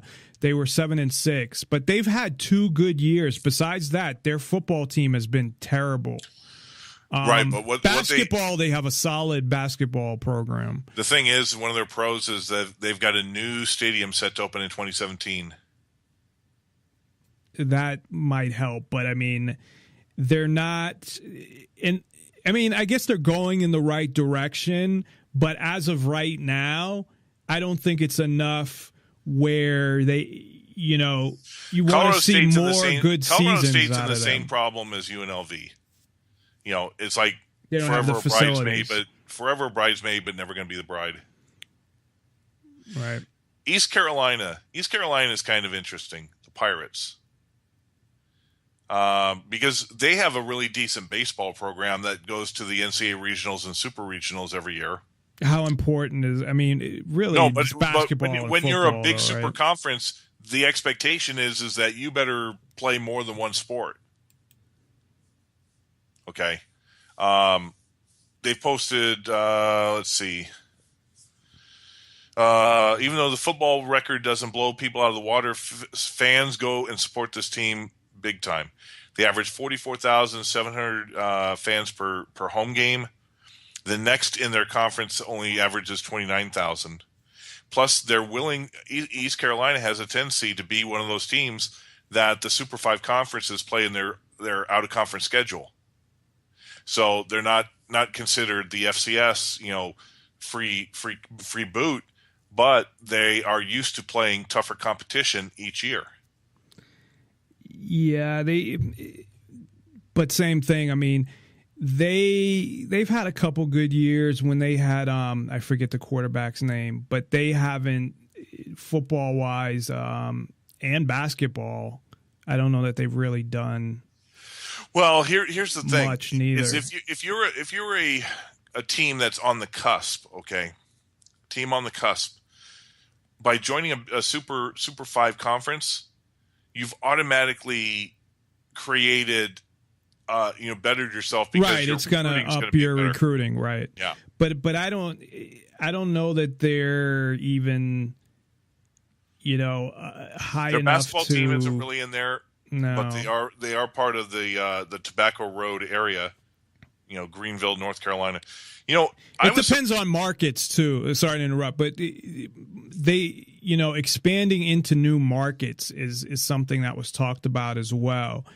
And like Florida was mentioned because, expanding into Florida, of course, you're limited with, 2 teams basically, which is UCF and USF, because of course Florida State and Florida aren't going anywhere. Well, but you know what? That's an interesting thing you say that, because ESPN has been discussing the possibility of Florida State. Well, they did in there in 2012. I read that they actually did apply to the Big 12 back in 2012, I believe. Right, and I think that was also before they got their super quarterback, which he was able to dominate the ACC for a number of years, and they also got their coach. He brought that in, so they've won a national championship in that time. So is it easier for them to succeed in the ACC than it would be for the Big 12? That was one of the reasons why they were considering moving to the Big 12, because they thought it would be a lot easier to win the conference. Now it's the opposite. I think that the ACC is not as good as the Big 12. And who in the Big 12 is really good? Oklahoma had a decent year last year. Oklahoma State was like. Oklahoma, I mean, they all had 10 wins. TCU had 10 wins. Yeah, but look who Baylor, Oklahoma, Oklahoma State. Right. Kansas State is who is Florida State's two biggest nemesis in the ACC?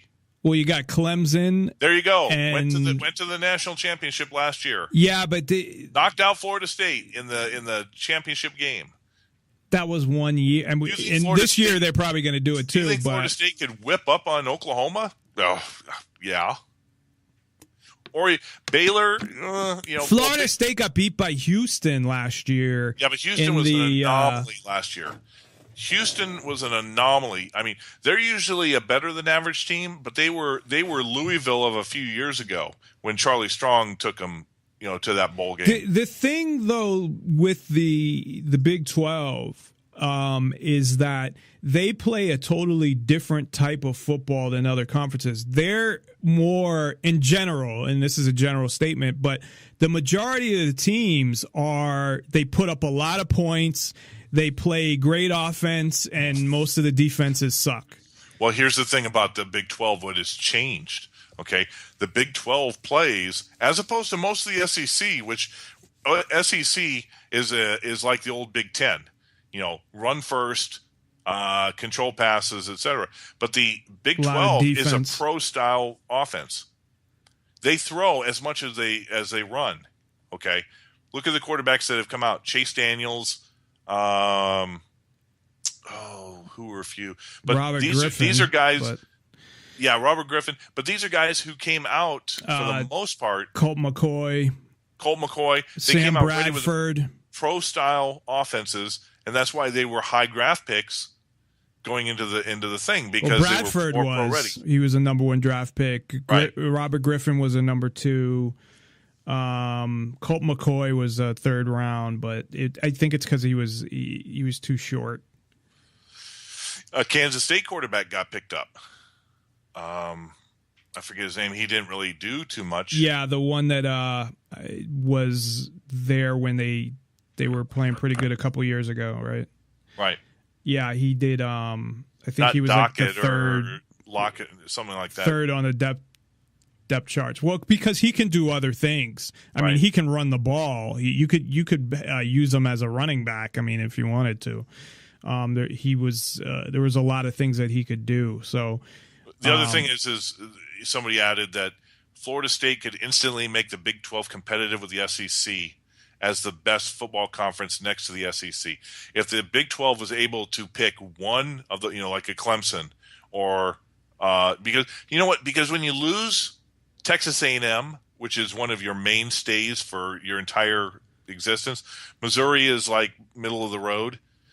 But if you could get one of the top 10 teams of that, you would instantly put the Big 12 at or near the Big 10 in relation to the SEC. Right. So that would be why they might do a push for that. Now getting to Houston. Well, yeah, if Florida State was willing to come to the Big 12, I mean, of course you take them. Right, there's no reason not to. It's just a matter of, well, would Florida State want to go there? And I would think not, even with Clemson. I mean, because really, it's just Clemson. I mean, you look at their division. It's Clemson and Louisville, and I think they're a better team than Louisville in general over the years, especially. I mean, Louisville had when they had what's his name, the quarterback of Minnesota now, Bridgewater, and yeah, I mean they had a couple good years, but that's about it. I mean, no, Louisville's always been competitive. They're a really good basketball team. Yeah, and they're fun to watch. And competitive, so they get their fan support, and that's something else too. You know, a lot of these conferences will take a look when they're recruiting in is how does the team look on television when they do a panorama around the stadium? Do they have a full house every time? Because if they don't, that's something that really does affect recruiting. It affects the legitimacy of the conference. Right. But let's talk about Houston wanting to get in. Houston, I think is going to be. I think it's going to be BYU and Houston if they take two. To be honest, but that's they seat 40,000 people. Yeah, that's not good. But they're pros. Houston's football team is on the up and up with head coach Tom Herman at the helm. Getting into the Big 12 might be a good way for Houston to actually keep him. Yeah, I was just going to say that he's going to leave. If they don't move to the Big 12. Let's see. By adding Houston, you begin giving recruits a reason to go to Houston instead of, say, Texas or Oklahoma or Baylor. And Houston is becoming one of the bigger metroplexes in Texas. That's where all industry, that's where a lot of things are going. So, there's a lot of bonuses you're bringing in an upstart, not just for the team, a good team, but the potential of, fresh blood in the Houston area. Well, the other thing, the reason that they may not want Houston is because there's competition in recruiting in Texas that they might not want to, have another team from Texas in there that they're competing with. Yeah, because you know who's actually stealing recruits from UT, from the Longhorns? Well, I know TCU. Oh, Fort Worth.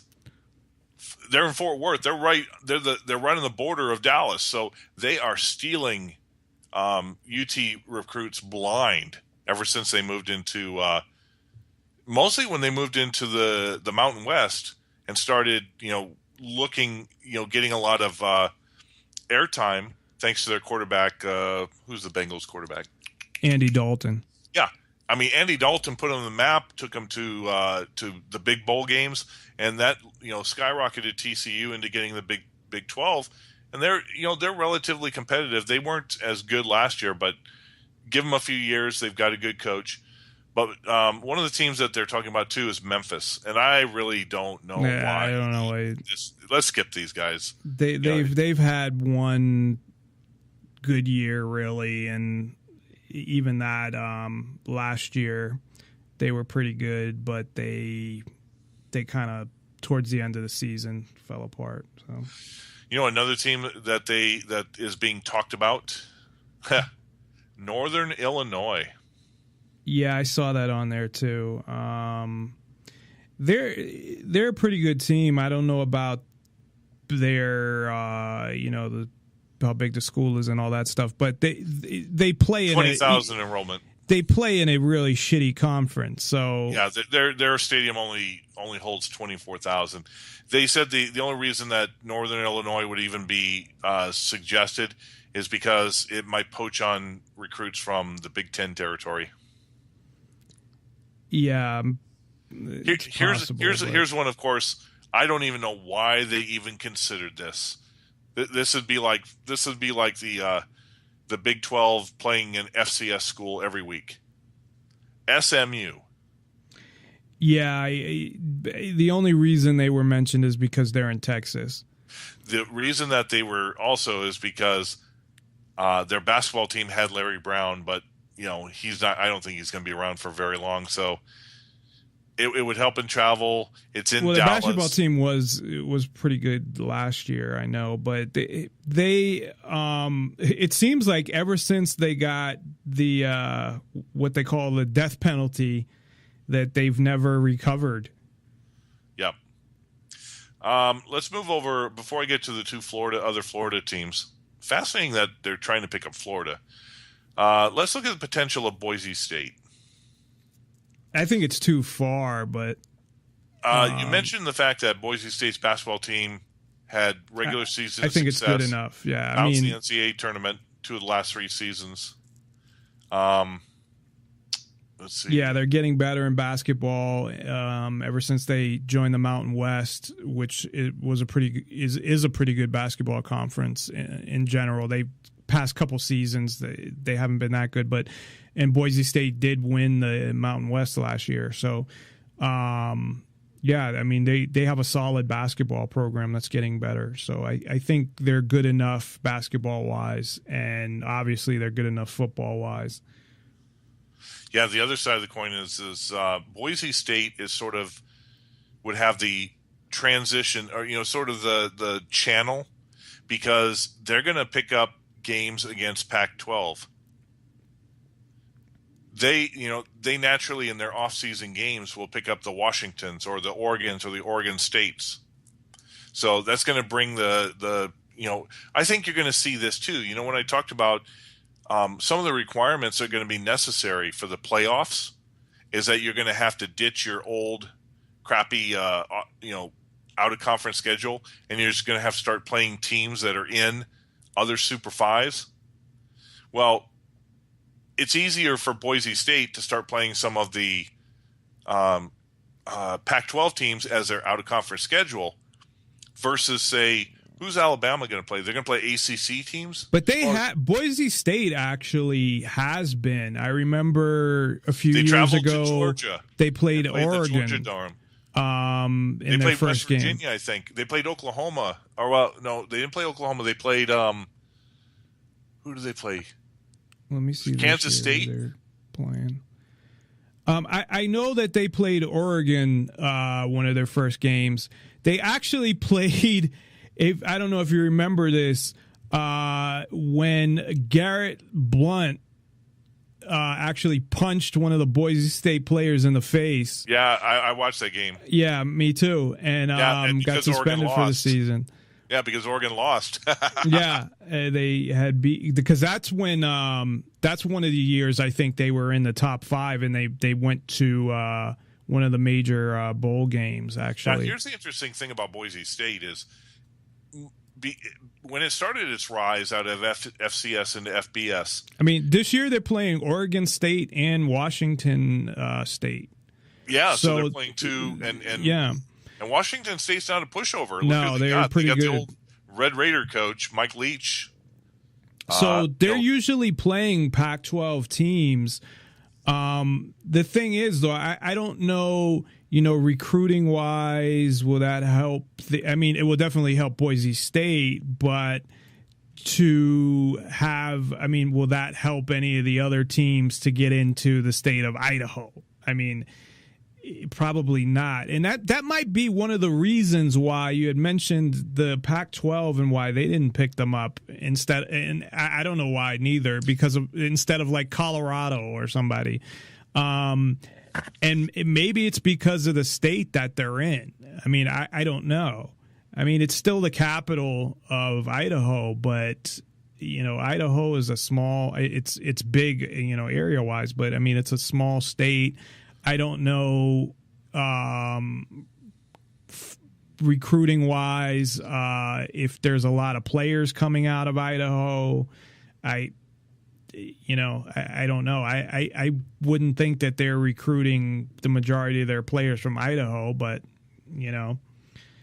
maybe they are. I don't know. Well, actually, they get a lot from California. They get a ton of 3-star players from California. Yeah, I'm looking at like their roster. Yeah, they don't get a lot of people from. Yeah, they don't get a lot of 5 stars, California. 4 stars, but they get the 3 stars that the Pac-12 teams like. We only take 4 and 5s. You're a bunch of just losers, and it. I forget the name of the coach before Chris Peterson. Chris Peterson went over to Washington. Yeah, but that guy, he took Boise State to. He was the one I think who won the game against Oklahoma, and then he got the job and went to Colorado. And he sort of fizzled out in Colorado and sort of moved on. But Chris Peterson then picked it up and just took him, straight in. The great game against TCU in the big bowl game where they lost by 1, and then the next time they played TCU, they beat them. Yeah. They had those, I think it was 2 years in a row that they had played them or something, and 1 year Boise State won and 1 year TCU won. Exactly. So with that being said, and Chris Peterson got in Washington, now is the coach going to be able to carry on the tradition? Because you get a decade of Boise State, and if you think about it, they played in the Mountain West, and everybody's going to downplay it. But I don't care what conference you play in. When you as a team go like 54-1 in the 4 years that Kellen Moore was quarterback, I don't care if you're like playing FCS. Nobody does that in any conference. If you look at it, I mean, how many teams go undefeated each year? Usually none. This 1 year, to 2, and it's more difficult. A lot of times it's none. I mean, this year there was actually regular season. There was 2. There was Clemson and Iowa, and then Iowa kind of fell apart. Well, they lost after to Michigan they lost State to Michigan State. Yeah. Right, but that was in the conference game. But, I mean, regular season they went undefeated, and Clemson went undefeated until the championship game. But usually there is not an undefeated team. It is hard to go undefeated. It's been even harder since they've gone to these no matter what conference. But no matter what conference you're in, it's still hard to go undefeated. Oh, absolutely. You figure in some of these that have lesser. It's like in the Pac-12. Okay, the one side of the Pac-12 has monster teams. You've got USC, you've got Stanford, you've got Cal, you got Oregon, you got Oregon State. That's one side of the coin. Okay, the other side of the coin, you have Arizona State, Arizona, Colorado, Utah, Washington, and Washington State. Now, tell me which side of those brackets is easier. The side with Arizona State. And you can feasibly, go through and win all your division games and have to pick up 1 or 2 against USC, Cal, Stanford, or Oregon. So you would only have to play really 2 monster games to go undefeated if you're in the Pac-12. But if you're in a place like the SEC, where you got to play Georgia, Florida, Ole Miss and Mississippi State, who are no pushovers anymore, Texas A&M, Missouri, LSU.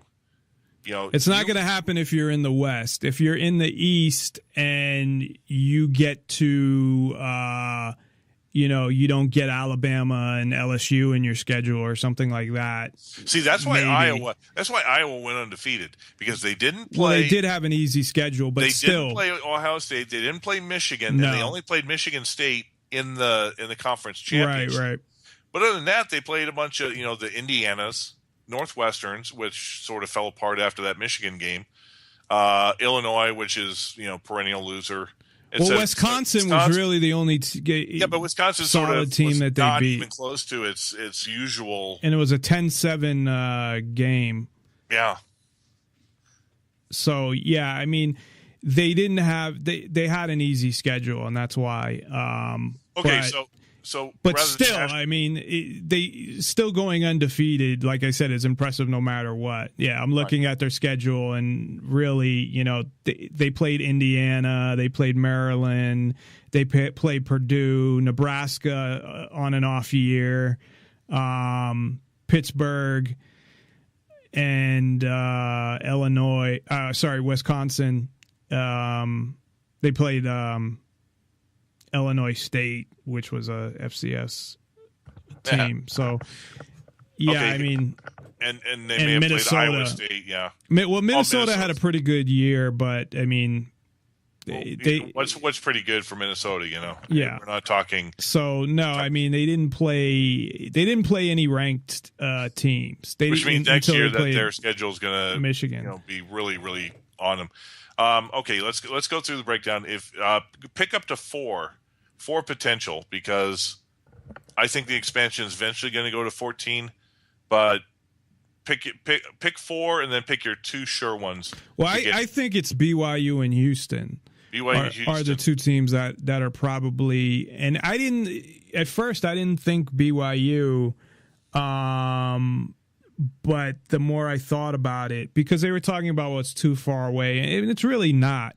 And Boise, the only reason that I think that they wouldn't pick Boise is it doesn't really expand their recruiting at all, the state of Ohio to Idaho. And that I think it's a little too far away. And from what I was hearing, they don't want to expand west. Now, if it's 4 teams, UCF had a couple good years there where they actually went to a I still can't think of the fucking name of the bowls, but they went to one of the elite bowls. Yeah, like a Cotton or a Peach Bowl or something like that. And they had one loss. Here's the 2 that we didn't touch on: UCF and USF. USF has been picked by some people to actually win the East or whatever division they're AAC. in the AAC, which is the American Athletic Conference, which doesn't really mean much. But they've never had. They were always picked to do well when they had B.J. Daniels, and they would go like 5-0, and then they'd go into conference play, and then the problem with USF suck. South Florida. Their record their past 5 years is 22-39. Yeah, that's why it's not. I could see UCF as a possibility. Well, the other thing is, where USF plays?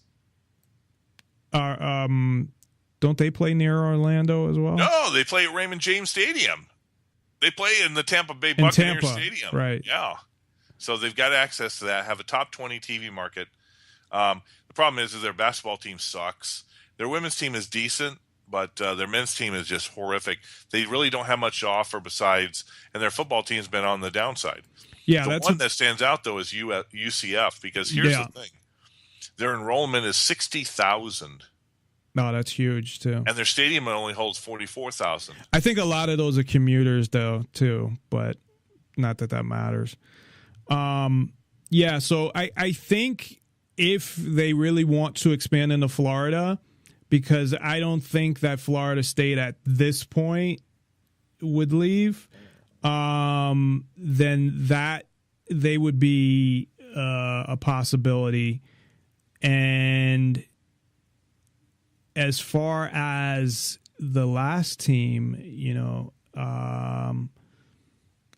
I don't know. I mean, maybe they do go for Boise. The thing about it is Colorado Orlando is virtually as far from the Midwest area as Boise is. Think about this. The closest place to Boise is Lubbock. But they were saying what I had 1,252 people, or 1,252 miles. The closest to US or UCF is West Virginia, which is a full 900 miles, and West Virginia is still farther away from Kansas and from Kansas and Texas and things like that. Yeah, but I think they're willing to, because of the market there. That's the big thing in the market, with Florida, and I don't think you get that market in Idaho. But the other team may be Cincinnati, but the problem with Cincinnati that I heard is that the Big Ten, it might piss them off that they're kind of, getting into their territory, even though Cincinnati's not even, they're not in their conference or anything. But I don't think they're really pissed them off, but you got to remember too is that if everybody goes to 16, Big Ten needs to pick up 2 more. I don't know why they didn't ask Cincinnati before. Why they took Maryland and Rutgers. They grabbed Maryland. Oh my God! I know. I don't know why they didn't grab Cincinnati, and maybe I don't know why Cincinnati wouldn't want to go. Well, the other side of the coin is that they're in a conference, and they may have been under contractual with the conference, and it may have cost too much to get out of it. It's possible to look into. Anyway, we hashed out the Big 12 things. The rankings. Have you taken a look at both the AP and the coaches poll rankings? Yeah. So, well, I didn't see the AP. I just. They're relatively close. It's like at 5 and 6. I saw whatever was, I think, just the ESPN, but yeah. The coaches picked Ohio State 5 and LSU 6, and AP is opposite. Switch them. The other thing is that the coaches picked Stanford's for 7 and Michigan 8, and the AP has Michigan 7 and Stanford 8. Yeah, so I kind of went through the conferences as well, individually, and I tried to listen to as much as possible. So maybe we can go through the conferences and also go through, the rankings as well. And the thing, and you had mentioned this earlier about the rankings, but not this point, but just about preseason rankings. It's good to have preseason rankings because it gives us something to fucking talk about and measure and all that shit. But it's not, because you had mentioned how, you got to come up if you're not ranked and you have to go up each week and go through all that shit. So really, I mean, rankings are just based on, they're estimating how good they think the team is. And that's it. Whether it's the AP or the coaches, and the coaches, I don't even know how much effort they really put into that shit, to be honest, because they're busy with their own fucking teams. So, it's unfair in a way, because what if, you're not ranked, but in the first game, you play somebody. What if Auburn beats fucking Clemson in the first game? I mean, I'm sure they'll end up in the rankings, but if or Hawaii beat Michigan, are they going to end up in the ranking? I mean, I don't think that's going to happen, but I'm just saying the hypotheticals that teams could beat other teams and they were just really off. If you compare the preseason rankings to the end, and I've done that before, a lot of times they're way off. And there's teams that, drop off pretty quick and never come back, and you don't see them at the end of the season. Well, in my opinion, when teams lose, sometimes they don't drop off enough.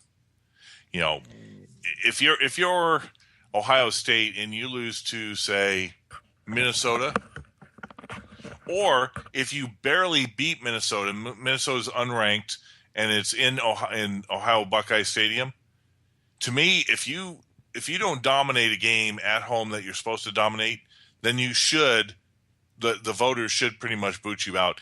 I am totally against the philosophy that if you win, no matter how you win or barely win or against who, if you win, you should never lose spots in the thing. To me, that's bogus. What do you think about?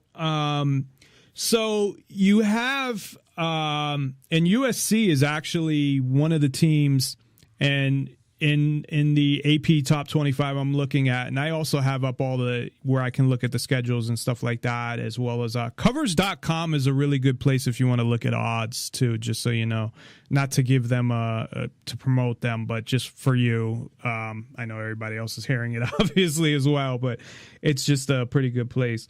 But so USC is playing Alabama, week 1. And now I totally forgot what I was going to say, because I was going to ask you, what do you think of shit? That's not a good thing to do on the radio. Well, schedules. So USC is playing that's why I thought of it. Alabama week 1, right?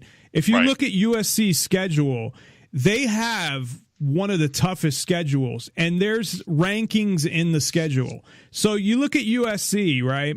They play Alabama, then they play Utah State, which, they're an average team.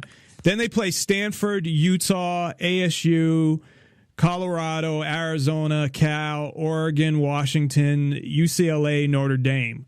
They play 2 Super 5 teams out of the 3, and the other one is Big West. Yeah, I mean, they're playing basically based on the preseason rankings, right? They're playing number 1, number 8.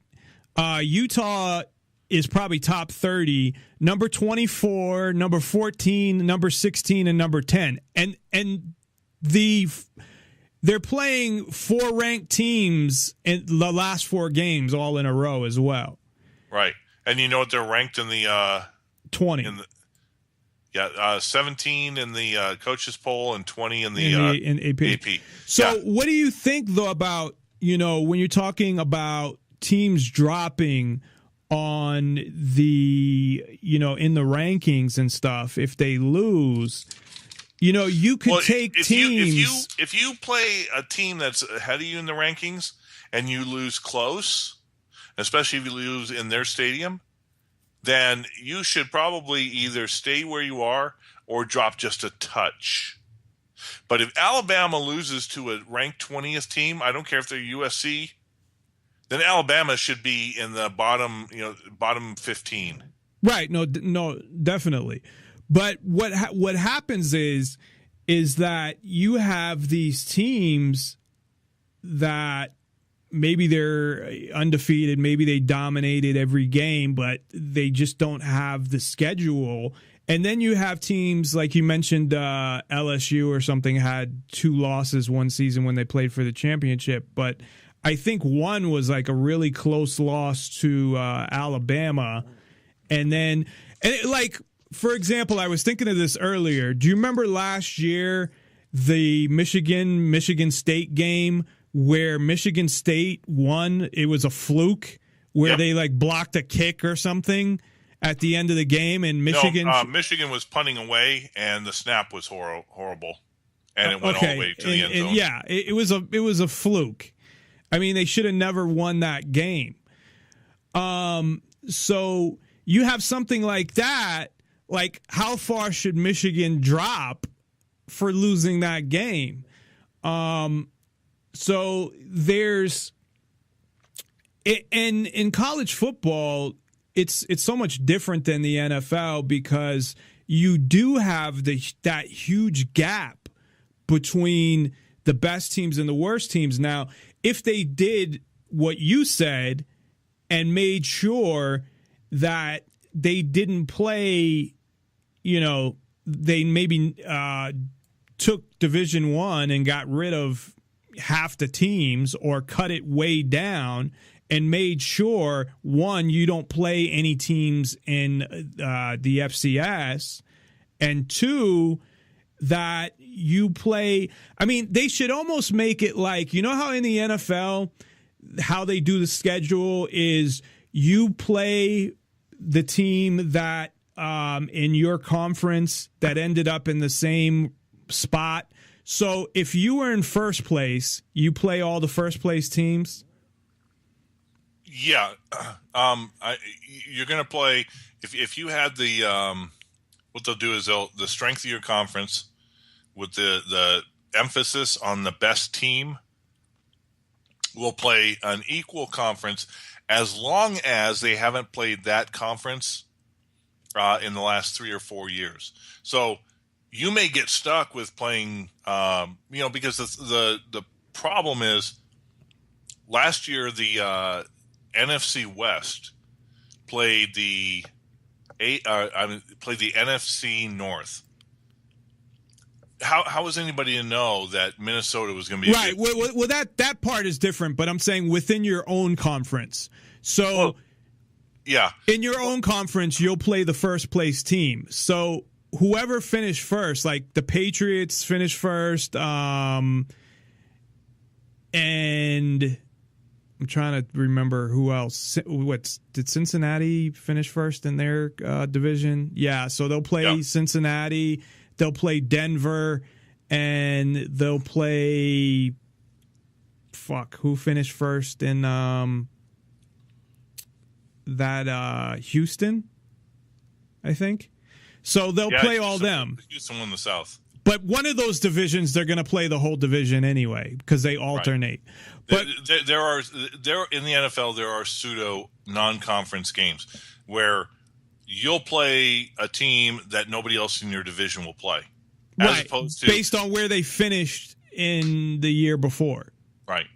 So, and maybe there could be something similar to that, but to your point, as well as doing these fucking picking your own teams that you're going to play is ridiculous. Well, like outside I said, of conference. Like I said, the big difference between the NFL and the NCAA is that there's no such thing as a conference or a division president in the NFL. Okay? Divisions are just sort of nomenclatures created underneath the NFL umbrella. In college football, each conference is an autonomous kingdom unto itself. Right. And the NCAA doesn't get involved unless the problem cannot be resolved at the conference level or if it is something dealing with legality. So for tradition in college football is that your conference schedule games are determined by the conference, your conference headquarters. The dates of them are being done on right. Well, headquarters. Conference is all set. That's not a problem because they take care of that, and that's fine. But out of conference are usually done actually 3 to 5 years in advance. Yeah, they usually set up. They might set up like a 4-year thing or 2-year thing, or like UNLV did a deal with UCLA where last year UCLA came here. And this year they go to L.A. So I'll give an example. There was a news report a few months ago that I was listening on the Sports Channel, and they said that it's official. Arizona State has signed up for a home-and-home with LSU for the 2020-2021 season. Yeah, they do it like that, like years out. Exactly. And so that's much more difficult. And, the hard part is because they do that years out, you may have scheduled, say, Kansas, when Kansas went 10-3 one year. Right, and then they suck. And then 5 years later when you play finally them. play them, they're 2-13 or 2-11, Well, they could make rules that you can only schedule, a certain amount of years ahead, and you have to play. One, I would make a rule that FCS games don't count on your record. Period. That's it. No, to me, that if you play an FCS game, you get negative points on strength of schedule. Negative. Well, I'm saying that it doesn't even count as a win. That it doesn't go to your record. I don't like that because when they're figuring out the 5 criteria for the playoffs, strength of schedule is one of them. So if you just took them out, then it's going to make somebody like Alabama's strength of schedule much better. Well, yeah, you could still added 115. I see what you're saying. Well, you could do both. You could do both. You could subtract it and make their out of strength of schedule so it goes down. But still not counted as a win at the same time. I mean, you could do both. But, they need to see they need to impose rules. But the NCAA has to, the conference or the NCAA has to come down and say, if you want to create these Super 5 conferences, then these are the rules that you must do to be a member of the conference. Okay, you must schedule 2 of your 3 conference or out of conference games. 2 of your 3 games must be against teams in among the Super 5 schedules. No, I'd say all of them. No, I'll do that because what you've done then is you said to anybody outside the Super 5 conferences. Oh, okay, you're outside the meaningless. Okay, no, you could do that, but no FCS. Oh, no FCS. Games. No FCS. But say like a Connecticut. or Cincinnati. That's fine. Like with what USC did, right? So or Notre Dame, since they're not in really a conference, that type. Yeah, of thing. but they're a good team. But so USC, right? They scheduled 3 games, and the rest of it is conference. So they scheduled Alabama, Notre Dame, and Utah State. And Utah State is a pretty solid team. They could beat USC. They're probably not going to, but they've had 8-4, 7-5 seasons. They're a solid team. They're not. What's interesting is Boise State when they showed that they could beat teams, they wanted to have tougher non-conference schedules, and they ended up playing Virginia Tech at a neutral site. That. They played Georgia at the Georgia Dome, which is virtually a home game for Georgia. I remember that too. But those teams refused to go up to Boise and play in the Blue Stadium. They probably scared. They only said, you got to play in our area, our location, but we're not going to play at your place.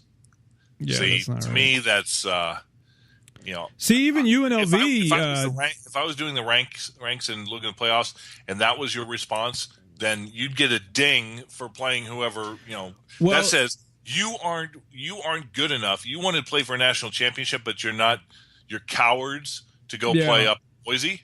Well, both Arizona and UCLA, when they made deals with UNLV, they did the same thing. They did home and away. Not the same thing as what you just said. They did it equal. They did one year, we'll go there, and you go there. The SEC has a tendency more than anybody to refuse to leave and go play home and home. Yeah, I think UNLV played Virginia Tech one year, and they had to go there, and it was just a 1-year thing. But see, the thing is, with conferences like the SEC, they don't give a fuck about their out-of-conference schedule because they know that they have enough teams within their conference that it doesn't make a difference. Their strength of schedule is going to be high no matter who they pick out of conference. Yep. And that's why they do it. They're like, well, why are we going to, play tough games when we have to play in this tough conference? And that's where, to me, even though I'm more for, the independence of the conferences and schools and everything, but if the whole, you cut down the Division I and you actually set up conferences, and try based on region as much as possible and try to make them as equal as possible. Now, that can change. The whole thing is with college football, that can easily change. You could be good for a decade and then suck for a decade. So that's kind of hard to do. But to make them, to try to make them more equal than to have, conferences that are like the SEC. But what I want to do is go through each conference briefly, and then we can I really didn't make any notes about the shitty teams, but we may have difference in opinion on who's the best team in each conference and who's going to win the division and championship. So we could start with the SEC, being that I actually have that tab first if you want. So in the SEC, we have the East and the West. Obviously, the East being not as good. The 4 teams that I even picked as, okay or good teams that have a chance is, and I don't know if you would have any others, is really Georgia, Florida, and Tennessee, and then maybe Missouri, but I don't know. They're South Carolina.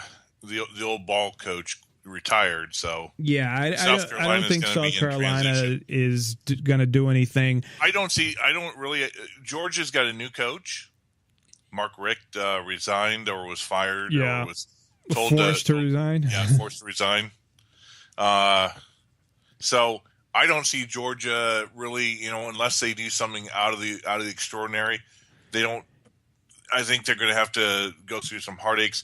Florida, they're usually overrated, but they don't. One of the things with Georgia is they don't play Alabama, which is a positive for them. But Georgia, ever since I started following college football, based on their reputation, has always been, in my opinion, overrated. Yeah, they tend to choke on a game. They may play tough against Florida or tough against Alabama and that, but then they'll play somebody like Kentucky and they'll get beat. Yeah, they have those off games, and they're not consistent. And then once they lose their first game, then they go on a spell and they'll end up losing 3 games in the conference. Yeah, I haven't seen a solid year out of Georgia since I started following closely college football, and they got UNC their first game, which should be a good game, and they do play Ole Miss, but they don't play LSU, they don't play Alabama, so they don't have the hardest schedule. They play Tennessee, which we'll talk about them in a minute. I think they're overrated, and they play an FCS team, Nichols or something. And then in their division, they got Missouri, they got South Carolina, they got Vanderbilt. They should win all those games. They got Kentucky. Then they play Auburn. They play one of the Sun Belt schools or Conference USA. What is it? The University of ULL is what? I think is it Louisiana? I don't know. And then they play Georgia Tech. Louisiana Lafayette. Yeah, that's what it is. And they play Georgia Tech. So they don't have a tough schedule. So they could easily win 10 games and, I mean, still not be that good of a team. But it's interesting. You mentioned when we were talking, Florida really has they have their strong conference schedule. But their non-conference schedule is horrific. They play UMass. They play North Texas. Who's becoming independent. And they play Presbyterian. Yeah, so obviously they're going to go – what did they play those the first 3 games? Or no, they open up with I'm looking at last year. Kentucky, North Texas, and then they don't play Presbyterian until the second to last game. Their only tough out-of-conference game, they have 4 out-of-conference, is Florida State, which is sort of an in-state rivalry that they're always going to play. But they don't have to play Alabama. Yeah, they got FSU at the last game of the season. They got LSU. Right. They got LSU, Georgia. Tennessee's going to probably be good. See, I don't know about and those are the 3 teams I think that would really have a shot at winning it. But Tennessee, same thing. I mean, last year they said they were going to be good. They seem overrated. I guess they got a good quarterback, but I don't know. Well, they got a good coach. Their coach has been something of and they're ranked 9th, but I mean, until I see something from them, last year you really didn't. I mean, they had high expectations and really didn't do anything. And they're playing, they open up at Appalachian State, which is an FCS team. Tennessee Tech. Then they do play Virginia Tech. They play Ohio. But Virginia Tech isn't expected. Beamer's gone, and they're not going to beat really anybody. And Ohio, then they play 2 FCS games. They play whoever TNTC is. Tennessee Tech. So they're playing. Here's the point. They're playing every single one at home. They're not going on the road for any. Yeah, so they only got 4 road games, and their 4 road games are Vandy, South Carolina, Georgia, and Texas A&M. So that might be a tough game. So they don't have a tough schedule. They got Alabama. They got Florida, Georgia. So those are going to be 3. But Florida probably has the toughest schedule out of all of them. And, really Florida, if they can get their offense, on point and get a quarterback that can play, if they get good quarterback play, I mean, they could end up winning a division. And they may really only have two tough teams: Alabama at home, Texas A&M on the road. Georgia, ironically, since they started playing at the Georgia Dome, it's not a home field advantage to them. How far is it from Athens? Is it in Atlanta? Yeah, it's in Atlanta. Yeah, so that's probably why. So, so who would you say? I would pick. I don't know. I pick Florida. I'm going to pick Tennessee for that division. I'm going to pick Tennessee for that division. It's possible. I haven't.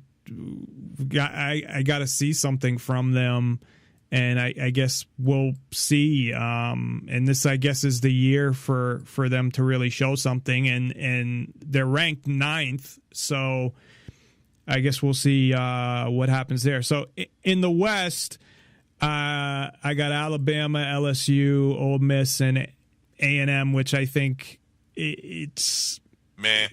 They're kind of like. I don't know that they're going to compete. They were let down last year, and it doesn't look like they have a quarterback that's going to. They got questions at a lot of positions and at quarterback. Ole Miss wasn't Dak Prescott their quarterback last year, and now he's with the Dallas Cowboys. So they have a new quarterback. The thing about Alabama is they put Alabama number 1. Alabama's got a new quarterback. Yeah, nobody knows what they're going to do. But Alabama is one of those teams, and it's weird. You have like the LSUs and the Alabamas and all of these SEC teams that could easily recruit a really good quarterback, and they never do. I mean, you had A.J. McCarron who went to the NFL, but as a backup. Well, you know why? Is because quarterbacks, that position, the top recruiting quarterbacks, they're going to want to go to either if they in high school they were a spread offense guy, they're going to want to go to a high level spread offense team. If they're a strong arm quarterback, they're going to want to go to a team that's got a pro style that's going to mature them, read defenses and mature them to be able to go into the pros. So most of the other players outside of quarterback want to play in their hometown teams, but the quarterbacks want to go to a system that gets them ready for the NFL. Them. Yeah, exactly. Yeah. So, LSU really just has quarterback questions. They got probably the best running back, definitely in the SEC, if not in college football. They got a great defense. It's just quarterback questions. If their quarterback can really, I don't know that he has to do much, just don't make mistakes. Alabama, same thing, the questions at quarterback. They got defense. They lost their running backs. So I think it's really between Alabama and LSU. Ole Miss has a tough schedule. They play Florida State, and of course they play Alabama and LSU, and A&M as well. Alabama plays USC in the first game, but I don't think USC is going to beat Alabama. But the first game, you never know. Anything can happen, but I doubt it. So I don't know. That's a hard one, I think, between Alabama and LSU. I think I'm going to take LSU. LSU's lost 2 of their top receivers, both to injury. Yeah, but far. They've done it before with defense and a running game. Yeah, but they have a kooky coach. Yeah, but the Mad Hatter. Yeah, he'll lose games just like the number of times that he'll pull out of his butt.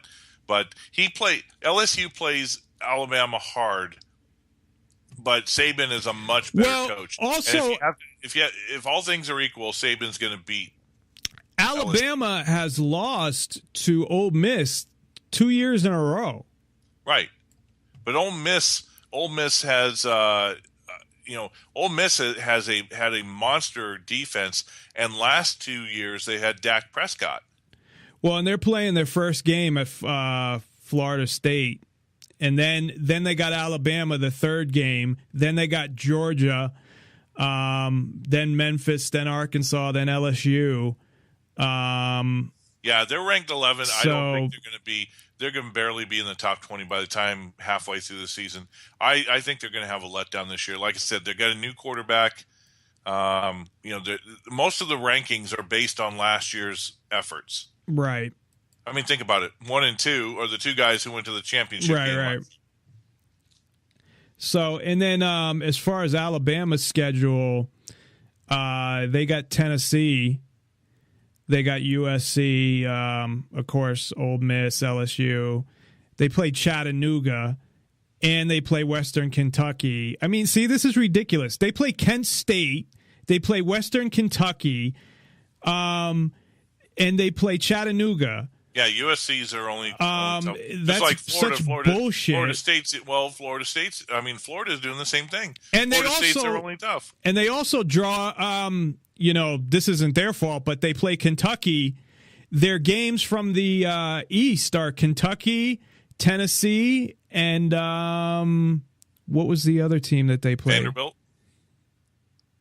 Is it Vanderbilt? I don't know. I'm not looking at the schedule. No, it's Kentucky, Tennessee, and there's not another team fucking listed. Am I missing something here?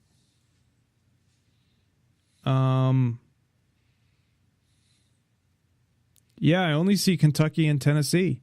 Is that because they have 4 other fucking games? Unless there's a mistake here, they're only playing 2 teams out of the East. Probably. They got 4 out of conference. They've got 5 or 6 in there. Yeah, they should play 3. So let me check the schedule. I would pick Alabama just based on their fucking schedule, because really the only tough teams they got is LSU, Tennessee, and Ole Miss. Who knows which way they're going to go? Auburn's not going to be as good as they have been this year, and they got USC, but I don't. It's the first game. I think USC will probably improve as the season goes along, but so yeah, I would take Alabama and Florida, and then of course Alabama winning the conference there. So Big 12, I think the contenders really are, I got TCU, Baylor, Oklahoma State. Texas Tech has a great offense. If they could put together some defense, they could do something. Texas is just a question mark to me. I don't think they can do much. And I don't know. I would say Oklahoma is probably going to be the team. I know why Alabama's not playing 3 out of that conference. They're not playing 13 games. They're only playing 12. 2, 4, 6. Well, they only play 12 games. 10, 12. Everybody but some of the teams now play 13. They'll schedule 13. You can only schedule 13 if you play Hawaii in Hawaii. Oh, that's weird. It's because it's okay. It is. Oh, well, look at the way they got 6 in conference. They have 4 out of conference. That's 10, and then leave spot for 2. Some of the teams may not be playing I know all 6 why. in their conference. I know why, because they have 14 teams in the SEC now. That's why. Right. So that makes sense. There are cases where they may not play their own. I mean, they're like the Big Ten schedule. There are seasons when Michigan does not play Ohio State now. It's like 1 out of every 5 or 6 years, but that's an because they got 14 teams in there. Yeah, right. So Big 12 is just you got all those. That's good why they offenses. want to go to 16. And to be honest, if they get to the point that each of the super conferences get to 16, then they can play all in their division. They can play 4 out-of-conference games, and they don't have to play anybody in the other division, so that when you have the conference championship, you don't have the fear of playing some team twice. Oh, I see what you're saying. that you only play within your division, and Right. That's what I think they're going to eventually go to. It's something I got to think about if I like it or not. But yeah, I think with the Big 12, the only team that stands out, although I think any of the TCU, Baylor, or Oklahoma State can win it, but I think, Oklahoma is the only team that seems to have any defense. Yeah, and Texas Tech is great on offense. It's going to be a matter of like Oklahoma last year. Defense. Oklahoma should have been to the championship game, and Bob Stoops has a tendency to lose a game he shouldn't lose, which he did late in the season. Yeah, who was it they lost to? They lost. I don't remember last year, but they lost to Texas. Yeah, they got blown out by Texas, and Texas was. And they were a shitty team last year. Texas had gotten beat by an FCS team, I think, earlier in the season. So, yeah, but they're the only team that has both offense and defense. I have no concept how Baylor is ranked after the fiasco, the debacle with their head coach, and 7 or 8 players getting kicked off and another 8 players transferring out. I don't know. Yeah, that just tells you the bias of the super conferences. Maybe they had a lot of depth there. Yeah, I don't know, but yeah, I definitely go with Oklahoma there. If you take a look at it, it's interesting. Mid-American Conference, nobody ranked. Mountain West Conference, nobody ranked. Conference USA, nobody ranked. East American Athletic Conference, 1 team ranked. Houston. Yeah, Mountain West had a bad couple years, but they usually always had like 2 teams ranked. And a couple years ago, not last year, the year before, I think it was Marshall that almost went undefeated, and then they lost their the conference game. Yeah, something like that. So, and we're kind of running out of time, but so Pac-12 in the North is interesting. Yeah. In the North, you got Stanford, Washington, Oregon, and Washington State. This is the second year for Chris Peterson in Washington. Well, he did a little bit better than average last year, but they've got their core. He's had a full year now with his quarterback.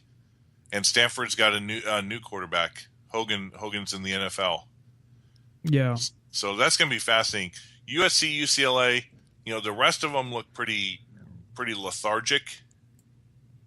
So well, USC, I mean, I would say USC is the best team in the South, but because of their schedule, I don't know. Although they may be able to just put it together because it's based off of the conference schedule, not off your overall. So, yeah, I know.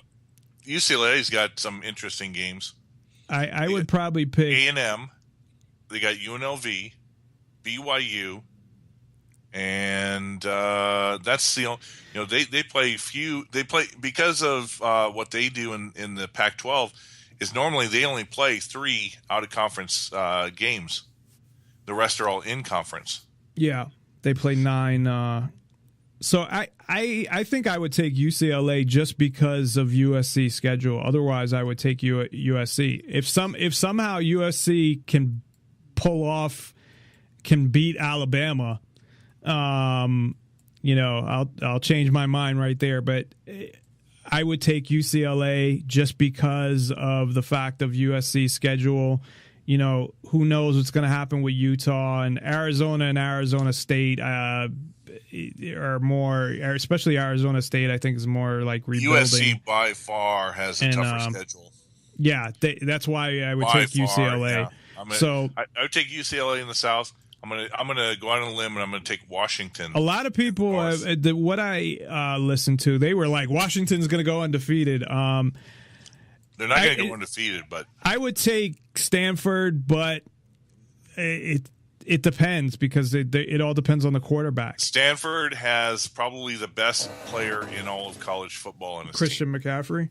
By far. He should have won the Heisman last Yeah. year. To me, that was a racial bias. And they thought he was going to leave because one of the things I was listening to had him leaving.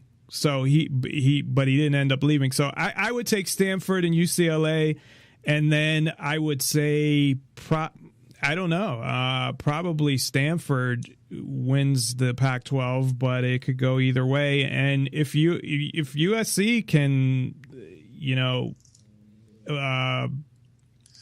put together some wins over those teams, you almost can't call it this thing. I'm going to wait until the USC Alabama game.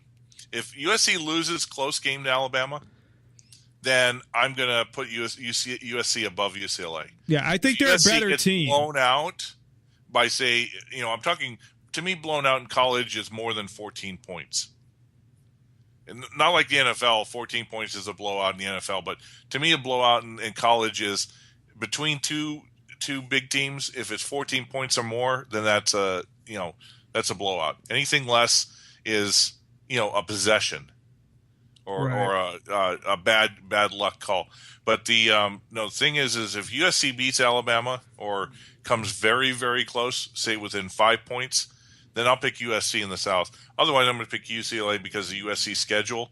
And Stanford has the best player in college football, but they have a new quarterback. It all depends on the quarterback. Is going to be Otherwise, I'm going to pick Washington because they've got most of their people coming back, and Peterson's they got 9 on offense, 7 on defense coming back. Yeah, and their quarterback's coming back, and so is their running back, and they got a solid defense. So it's possible that they win. Or Oregon's not going to be as good. Maybe they win 9 games. I don't see anything with Oregon. Washington State is kind of the dark horse there that could end Washington up. State's like Texas something. Tech. You know what? They're going to put up 1,000 points, but their no defense is going to and they're going to lose. So in the Big Ten, in the East, you got Ohio State, Penn State, Michigan State. I'm going to pick Michigan State. Michigan State only has 4 back on offense. They don't have their quarterback coming back. They do have a senior quarterback. They should have a good defense, but I don't know. I think I would take Ohio State lost too many players. Well, JT Barrett's he has ups and downs, and I would take Michigan. I want to take Michigan, but I'm not sure of their quarterback. He was inconsistent last year.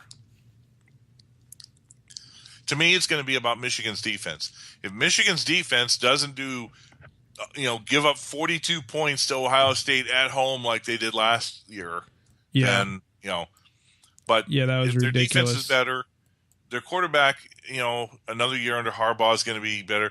Yeah, I think I would pick Michigan, though. I just don't know yet how their defense is going to do. On the other side, I am going to go out on a limb. I don't think Iowa's going to. Oh, in the West? Yeah, I don't think Iowa's going to do what it is. I'm going to actually pick. Yeah, Iowa's actually returning 8 players on defense, 7 on offense. Their QB, they had a monster defense last year. Yeah, and so they're returning most of their defense. Their quarterback is coming back. They got a really good running game. Their quarterback was not very good, though. They lost their kicker, and they had a lot of close games there. And I guess their kicker was really good. Weaker schedule. I mean, you saw how Michigan State sort of beat their quarterback to death. What was the final score, like 14-12 or something like that? 13-12 in that game. In the Michigan State-Iowa game? Yeah. I'd have to look it up, but let me see real quick. Well, you can, keep going. I'll find it. I'm going to. I haven't looked too much. Here it is, right here. Actually, I had them up. 16-13. Yeah, 14-12, 16-13. Yeah, close game. So, So yeah, I'm going to pick. I'm going to go out on a limb in the West. I'm going to go Nebraska. damn, I don't even think they're gonna. I don't even know if they're gonna make a bowl game. They got a lot of questions on, I think, defense, but their secondary is coming back, unexperienced defensive line. That's what I kind of the notes I have. I'm going to take Northwestern, kind of go out on a limb as well. Northwestern was supposed to really be decent last year, and then when they got shut out by Michigan, they fell apart like you wouldn't believe. But here's the reason why. But they had that. Maybe I think they can take that experience. And they got a good schedule. Well, they do play Ohio State and Michigan State, but besides that, that's going to be two tough games. Who's that? Northwestern. Yeah, well, I'm looking at the schedule in Nebraska. Okay, they got Oregon at home. They're at Northwestern. They're at Wisconsin, at Ohio State. Those are going to be tough, and then at Iowa. So those are going to be, but the rest of them are going to be pretty cakewalks. Wyoming, Fresno State, Purdue, Indiana, Minnesota, and Maryland. And then so out of there, I'm taking 1, 2, possibly 3, 4, 5, 6, 7, 8. They're going to have 8 for sure, and then they're going to have 4 toss-ups. And so who wins Michigan State, Nebraska then? Michigan, they don't play. Nebraska doesn't play. No, Michigan but State. I mean, you picked Michigan State, so who? Oh, Michigan State. And I'm going against my team. I think Michigan. I'm going against my team, Michigan, only because I hate Harbaugh. I can't stand him, but I think that he'll beat Northwestern, and I hope that's not what happens, but I think that's what will happen. Harbaugh was the only reason I actually, I was neutral with San Francisco 49ers. I can't stand him. I know most people can't stand Harbaugh. I hate both of the Harbaughs. But you know what? I'd rather have an the whole who's family. a good coach than the Schottenheimers who can't win the big game. Oh, true. I remember the year they fucking Marty Schottenheimer goes 13-3, loses the first fucking playoff game. Yeah, because he did it every fucking time. Bastard. You got a team on the ropes, and you just run, kick, punt, run, punt, run, punt. Oh, we lost. Because then they let the team catch up, and then all of a sudden you got to put the ball in Phillip Rivers' hands, and he threw an interception. That was that. He's my brother will despise Schottenheimer for forever because he's a Cleveland Browns fan. Wasn't he the coach when the Patriots came back and fucking they were 14-2, and the Patriots somehow came back in this unbelievable comeback and beat them? Yeah, that was that game I was telling you about. That was the game that they were up, and then late in the game, in the middle of the fourth quarter, run, punt, run, punt. Now all of a sudden they're down by a little bit, and now they suddenly get into offensive mode. And Phillip Rivers, threw the interception late in the game. So, he doesn't know how to, That's why I love what they should do is have him coach the regular season, and then the playoffs get a different coach. Yeah, that's been the big joke. That's why I love Bruce Arians. You know what? If you're up 40-0 in the fourth quarter, guess what? He's going for 55. I don't know how many times when it would be like 3rd and 1 and under 2 minutes, and he'd throw a pass because he plays to win. He doesn't play not to lose. Yeah. Well, running out of time here, but so the Mountain West, pretty much San Diego State and Boise State, I think. I don't know that there's anybody else that really is going to step up. Air Force was off and on last year. They beat Boise State, actually, but then they lost to some shitty teams. Utah State had... The last couple of years they've been, in bowl games, but I think their quarterback should be improved. Boise State's in their second year, and I think San Diego State's bringing back a lot of people, and they got easy schedules. Boise State does play Washington State, though. And Oregon State. So they're playing two. Well, Oregon State is garbage this year. So I think.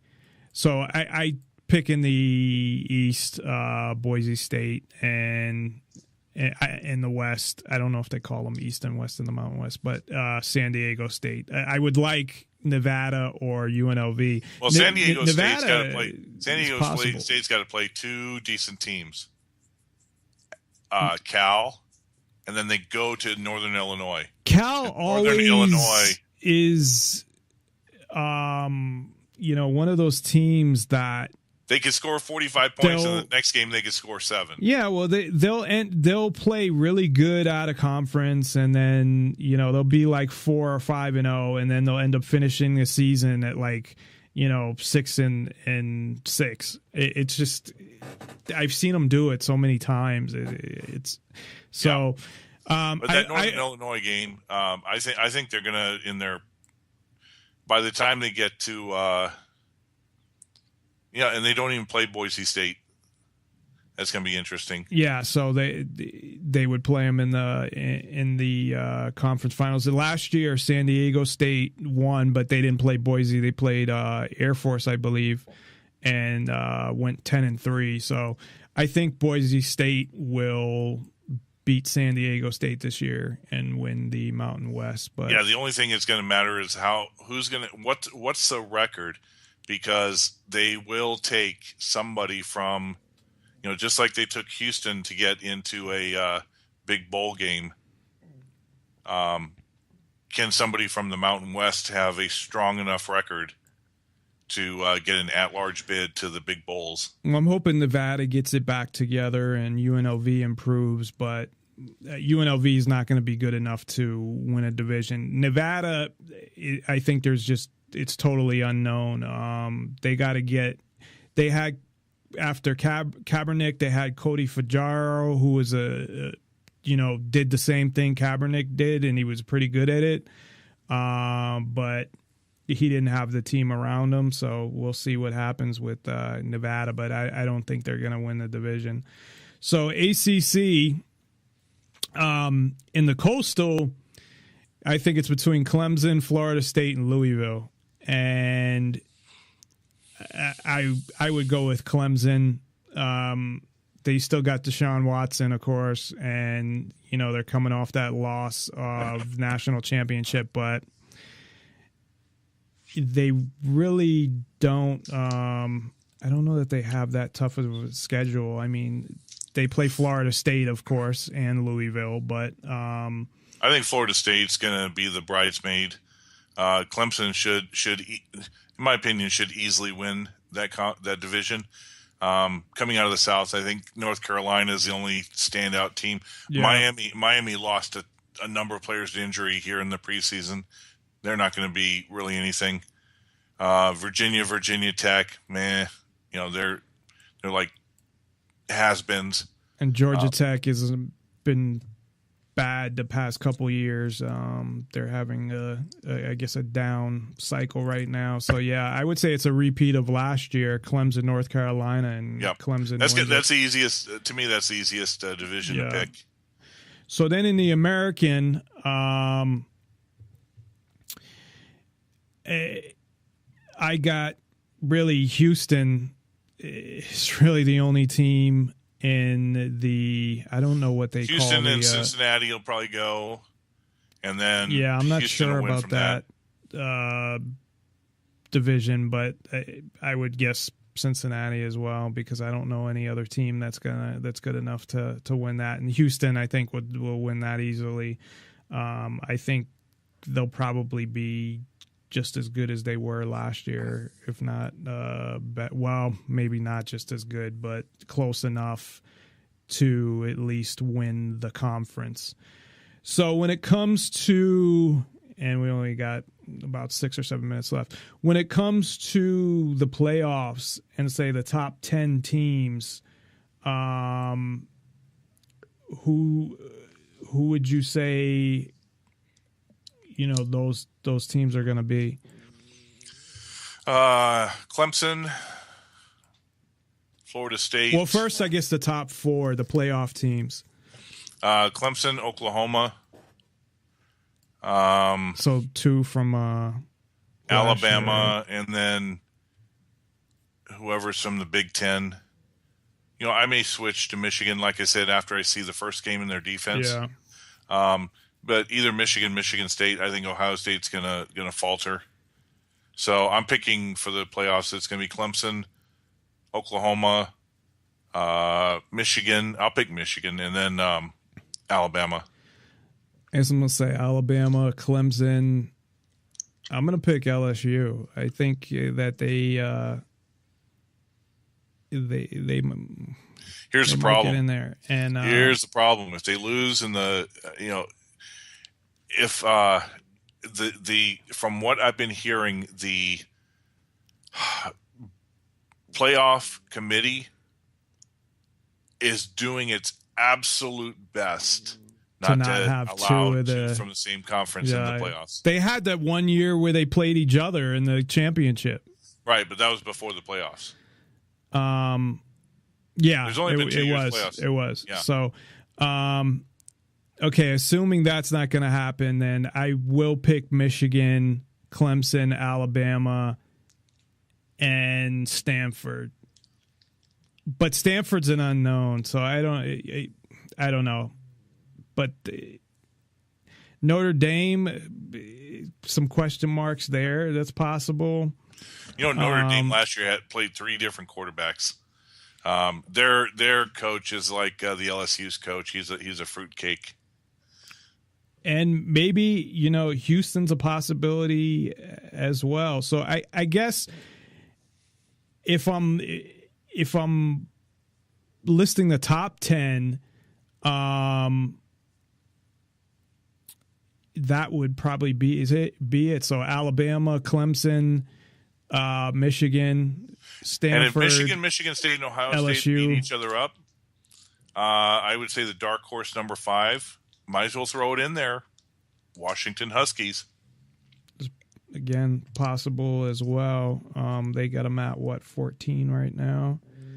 18 and 18 on coaches. Yeah. So, yeah, I mean, that's possible as well. And still USC, I see what happens with Alabama. I mean, but I really don't see USC beating Stanford or Washington for the whole conference. I don't think so neither, but anything's possible there. You have those years where it's just like, I think Houston will finish in the top 10, and Iowa's question mark as well. See what they, I don't think they're going to do what they did last year, but it's possible.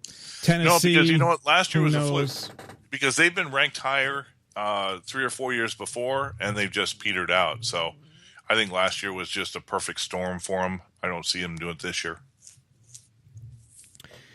Yeah, their coach, not Fry, but what is it? Kirk Ferenz. He's been in the hot seat leading up to last year, really bad. So, can he carry it over some more? I don't think so. And then, I guess who is the those teams that could surprise everybody? Well, the teams that could surprise Tennessee. Yeah, I mentioned those question marks there.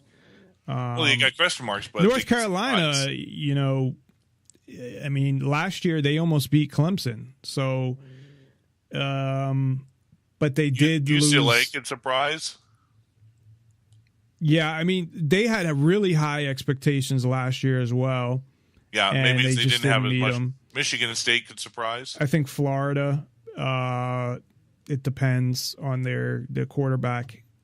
If they get good quarterback play. And who knows? Florida State. You know what? Their coach took them to Jimbo. But I don't think that would be a surprise to people. I mean, they got them ranked at 4 anyway.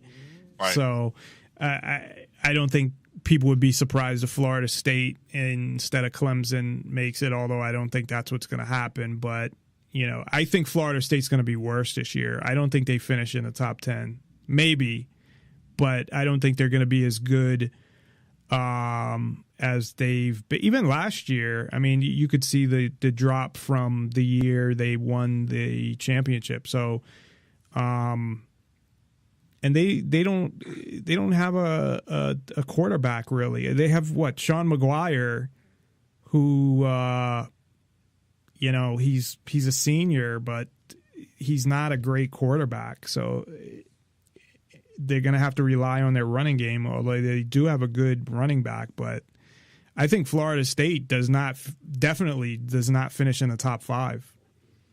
No, I don't think so either. I think they're ranked at 4 because of Florida State won the championship 2 years ago. So, just based on the name. So, well, that's all the time we have for tonight. I'd like to, of course, thank Ken for joining us and doing this special show. I hope everybody enjoyed it. Go to Ken's channel on YouTube, Ken Schortgen, and go to thedailyeconomist.com to get articles on geopolitics and the economy. And definitely check that out. And he'll be back in a couple weeks, and we'll be back to the economy and geopolitics. But this one is a fun show. So thanks again, Ken, for joining us and doing this. Yep. Have a great evening. You too. So thanks, everybody. We will be back tomorrow.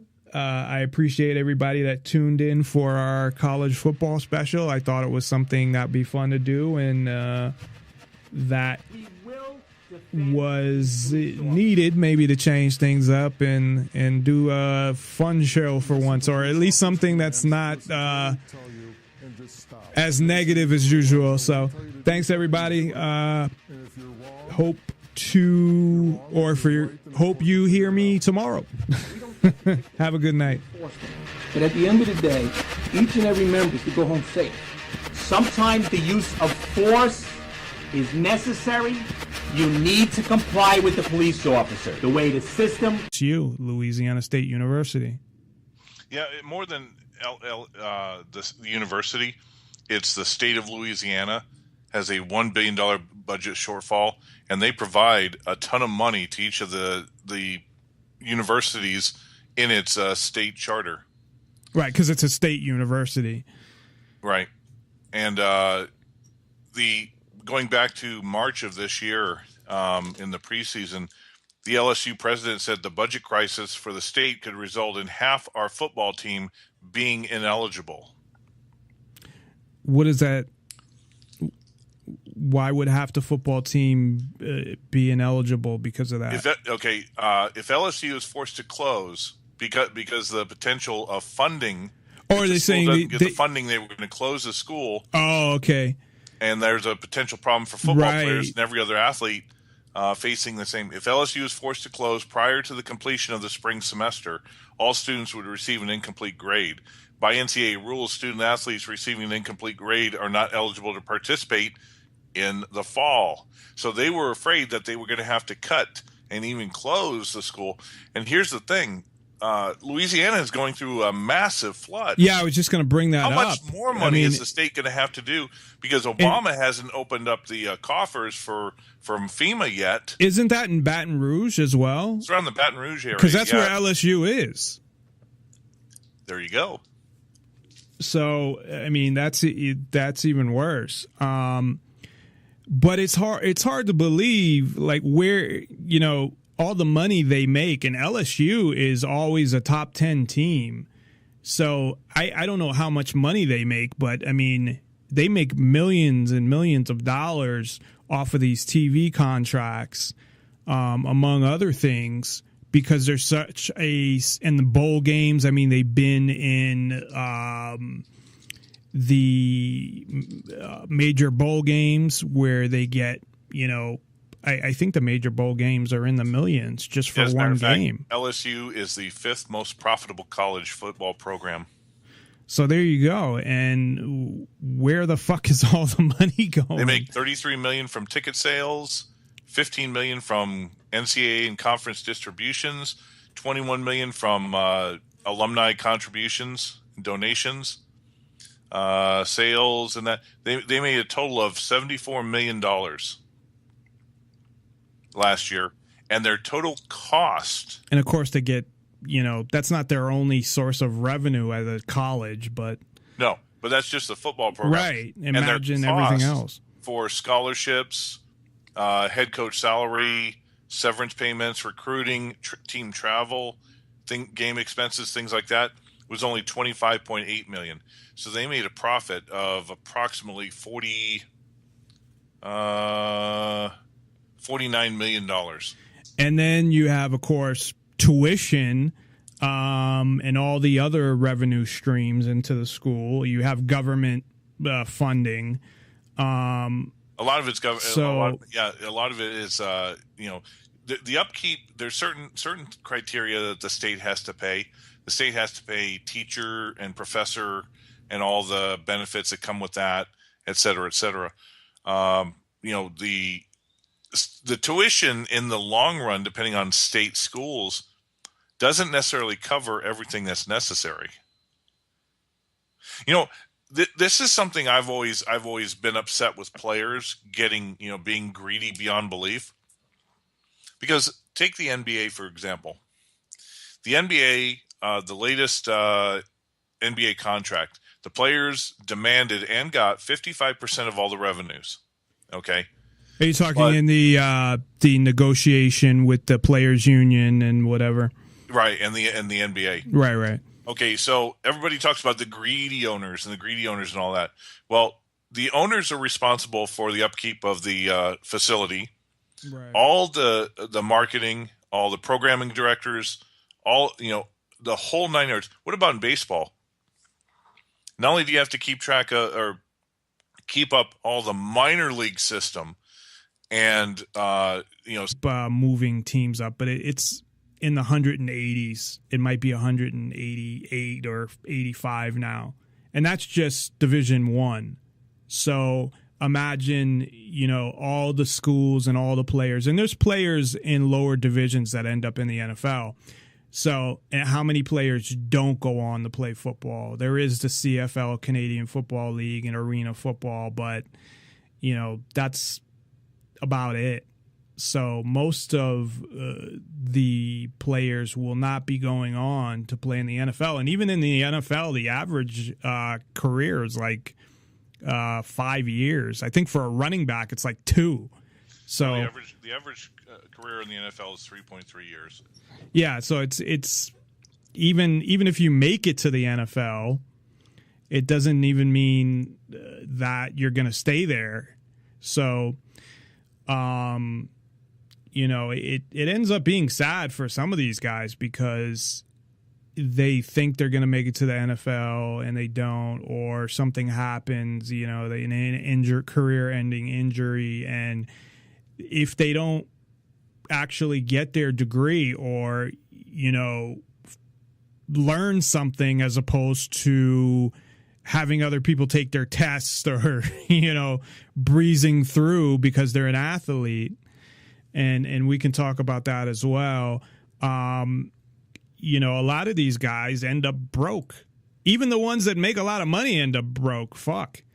So yeah, it's different than any other sport, and it's definitely the most dangerous, I would say, although boxing is pretty dangerous as well, but it's a lot more controlled in that they're throwing punches and the rounds are timed and whatever. I mean, you have all these kinds of hits in football, and I know they're trying to make it safer, and they keep implementing more and more rules, which in some ways it's going too far. But I mean, player safety is a major thing, and that I don't know if you've seen the movie Concussion with Will Smith, where the NFL was trying to basically hide the effects of concussions on players. And they didn't, because they didn't want to pay them. They have these guys, 45 years old that are going nuts because of all the concussions that they had suffered. So anyway, tonight we're going to talk all about college football. We're going to talk about some of the issues that kind of relate to, promoting the ideas of freedom and liberty. And then we're actually going to do something that I've probably never really done before on the show, is something that has nothing to do with freedom or liberty or any of that stuff. We're going to talk about the various conferences and the teams and who we think is going to be good this year and who is not. And I think it will be a fun show. So definitely a much more positive show than usual. Ken's not going to talk about how the whole economy is going to fall apart pretty soon and we're all fucked. So it will be a much more positive show than usual. Although one thing that you had brought up, or actually a couple things that kind of relate to that, is one of the schools in the SEC, which is the Southeastern Conference, the best conference, I think, for years now. I mean, probably about 10 years. I mean, they're always winning, with the exception of, I know Ohio State won a couple years, the national championship, but it's been mostly the SEC dominating college football. And one of the schools in the SEC, which sounds insane because they make so much money from their football team, is having a budget shortfall, I guess, at LSU. Alpha team report. What's happening, Heather? Alpha team isn't responding. Bravo? Still nothing. You lost both teams? Get a grip on this operation, Heather. That's bored. Green light the asset. Sir, I need more time. We have no time. Are you going to give that order or not? Sir, please. You're too naive to see the truth. There's no bringing in Bourne.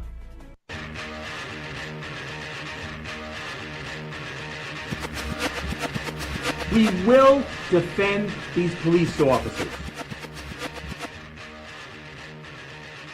Listen to police officers' commands, listen to what we tell you, and just stop. The nation needs to realize that when we tell you to do something, do it. And if you're wrong, you're wrong. If you're right, then the courts will figure it out. We don't get to pick the laws. We enforce them. But at the end of the day, each and every member is to go home safe. Sometimes the use of force is necessary. You need to comply with the police officer the way the system was meant to be. Comply with the orders of police officers. Resisting arrest is a real and dangerous crime. Nonpartisan Liberty for All. I'm your host, Dave Bourne, and it is August 24th, 2016.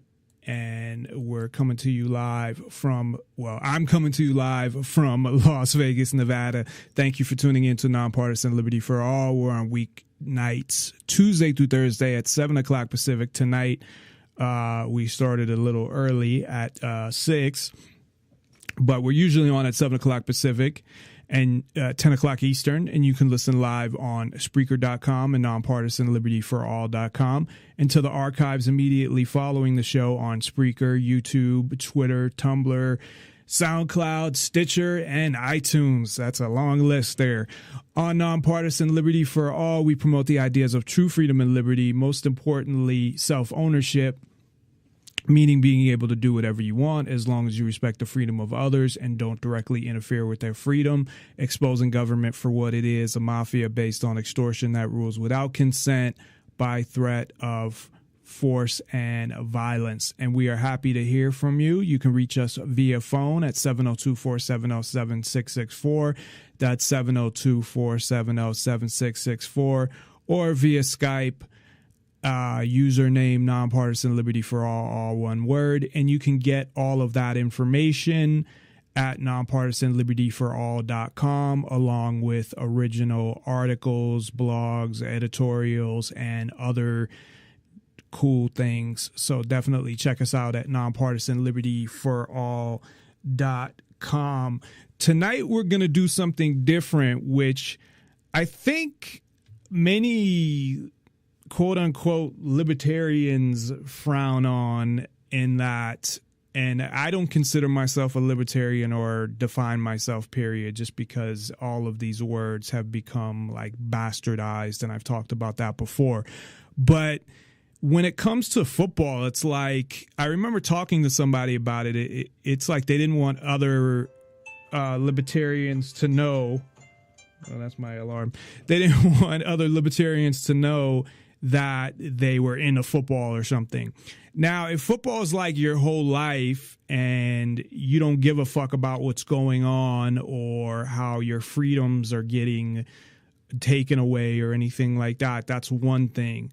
And I used to be really into college football even more than I am now, where I would spend all of Saturday just watching football all day. But that's, one day. So I look at it as a distraction, something to get away from all of the stuff that's going on and not think about it. So for me, I'm doing all this other stuff, so I don't give a fuck what other people think regarding liking college football or not. And I like college a lot more now than the NFL, because the NFL, I don't like their politics, period. Although I don't like a lot of the schools' sending out to go, the scouts that have to travel all across the country. There's so much overhead. Right. You got three. Not to interrupt, but the minor league system. I mean, you got three different levels too. Some have more. But you have a minimum of three, right, at least. So, I mean, that alone, along with, everything else that they have to pay for. I mean, to me, it depends on, definitely a lot of players are overpaid. It all depends on how much money, you value the player based on, like somebody like Michael Jordan, I think, was worth the money he was paid, because he brought so much money in merchandising and people. I mean, not even just for the Bulls, but when he would play someplace else, people would go to that game just because they were playing the Bulls and they wanted to see Jordan play.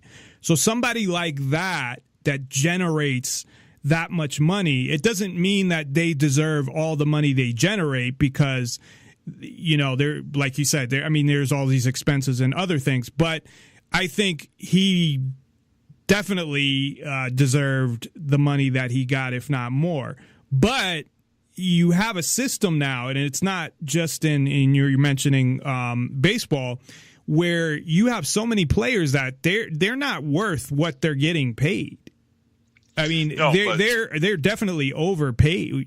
There's an interesting, I know we're diverting a little bit, but since we're talking about the money of sports in this, at least in this segment, Philadelphia 76ers over the past 4 years have cut their team to the bone. They haven't gotten any high price free agents. They've traded a lot of their top picks to try to get draft picks and try to build up and wait for that one draft where they can get, the mega superstar, the LeBron James of the draft. They want another Allen Iverson. The Phoenix Suns are doing the same thing. They've cut all their big high-priced players. They actually are below the salary cap. Now, here's an interesting thing about the NBA's salary cap rules: is not only their maximum to the cap, they have minimums. They have minimum, and if you are below the minimum at the end of the season, you have to take the difference between the minimum level and where you're at. You take that money and you divide it equally amongst the players. That's kind of crazy. Well, it's good, because what you're doing is, instead of giving all the money to one schlep, like say Tyson Chandler, who's an old man who can barely get 7 points and 7 rebounds, and yet you're paying him $13 million a year, you get rid of him, and for the guys who actually play play 30 minutes a game, even if they're not superstars, you're actually paying somebody who's playing and contributing. Well, I mean, the fact that you have to pay that money out, I'm saying, is kind of but the other side of the coin is you don't have to create contracts that are onerous to you. Okay. And at the end of the year, you can distribute the money and you're not on the hook for a high price contract. That's the benefit about it. Well, the other thing is football, unlike other sports, they do sign contracts where some of the money is guaranteed. But in general, in football, they can just cut you and your contract's done. Right. It's not like basketball. They have to pay it out.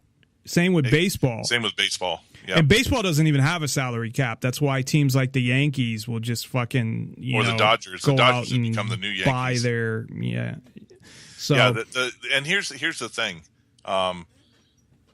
The reason that college athletics as a whole is because of the NCAA. You think here's LSU making $74 million a year. You know how much the NCAA headquarters made last year? I'm sure a lot more than that. Because they get a cut from all the conferences. They get a big portion of cut from the television thing. Here's this organization that started out in, I think, 1934 in Los Angeles, just to sort of set the politics. Before I go any further, let me introduce our essentially guest co-host for the evening, who usually joins us for the economy and geopolitics, but is also a sports fan and has agreed to do this special show with me, Ken Schortgen of the Daily Economist, who also has a new YouTube channel where you can get pretty much daily updates or close to it. The channel is just Ken Schortgen, so search for the Daily Economist or Ken Schortgen, or both. It probably is maybe the best way to search. And the name of the channel, Ken, is just Ken Schortgen, right? Yep. So, and as I get more and more out there searching the Daily Economist, it'll probably come up. The only reason it has, when I search the Daily Economist, it still comes up. The fear is that because if I do interviews on other places that have been put here on YouTube, it'll show up. There. But yours will show up too. So put in Ken Schortgen is the easiest way to find it, and you'll find the channel, and just subscribe to it, and there you go. By the way, anarchists see football as fascist because it's a game of land acquisition by force for money. Yeah, it's a fucking game. It's, it's like, I mean, I honestly, and we're not going to talk about the NFL today, really. We're going to focus on college football, but the NFL has gotten into politics, and it's fucked up. Even college to a point. I remember, well, it wasn't college football, it was ESPN, but I remember after the Sandy Hook shooting, right? I was watching, I'm a fan of the two teams in the state of Nevada. And one is the Nevada Wolfpack, who runs the pistol offense, is what they call it. It's because the running back is like, I don't know, I think, like a couple yards right behind the quarterback. And they call it the pistol offense. So they had said that weekend of the Sandy Hook shooting, I forget what day Sandy Hook happened. I'm thinking it was a Friday, so it might have been the day before, but maybe it was earlier in the week. But they said, because of what happened in Sandy Hook, we're just going to call the pistol offense the offense. I'm not kidding. That's exactly what they said because of what happened in Sandy Hook. So it's ridiculous. But the NFL has gotten into politics themselves. I mean, they promoted Obamacare and shit like that. So I don't even want to give them any of my money, at least with college. And I'm a season ticket holder at UNLV, although this year I didn't get tickets, not because I didn't want them, just because they were $600 and I didn't have the money this year. But at least even though I disagree with a lot of things that are taught in college, at least I'm supporting, colleges as opposed to supporting the fucking NFL, which, I'll watch the games. I'm still, I have some football jerseys because I love football jerseys. But I usually buy them on sale. I buy the players that get traded because then they sell the shirts for like 50% off because nobody wants them because that player doesn't play for the team anymore. But college to me is so much different because you have guys that the majority of them are never going to play again. And yeah, if they're getting a scholarship, I mean, they're playing because they're getting a scholarship and getting a free education, but they're also playing for the love of the game. And a lot of them, the majority of them, are never going to play again. So you have a certain amount, of course, that, do go on to the NFL, but I don't know what percentage that is, but it's a small percentage. I mean, in Division I alone, which is what we'll be talking about, the FBS, is about 180. They keep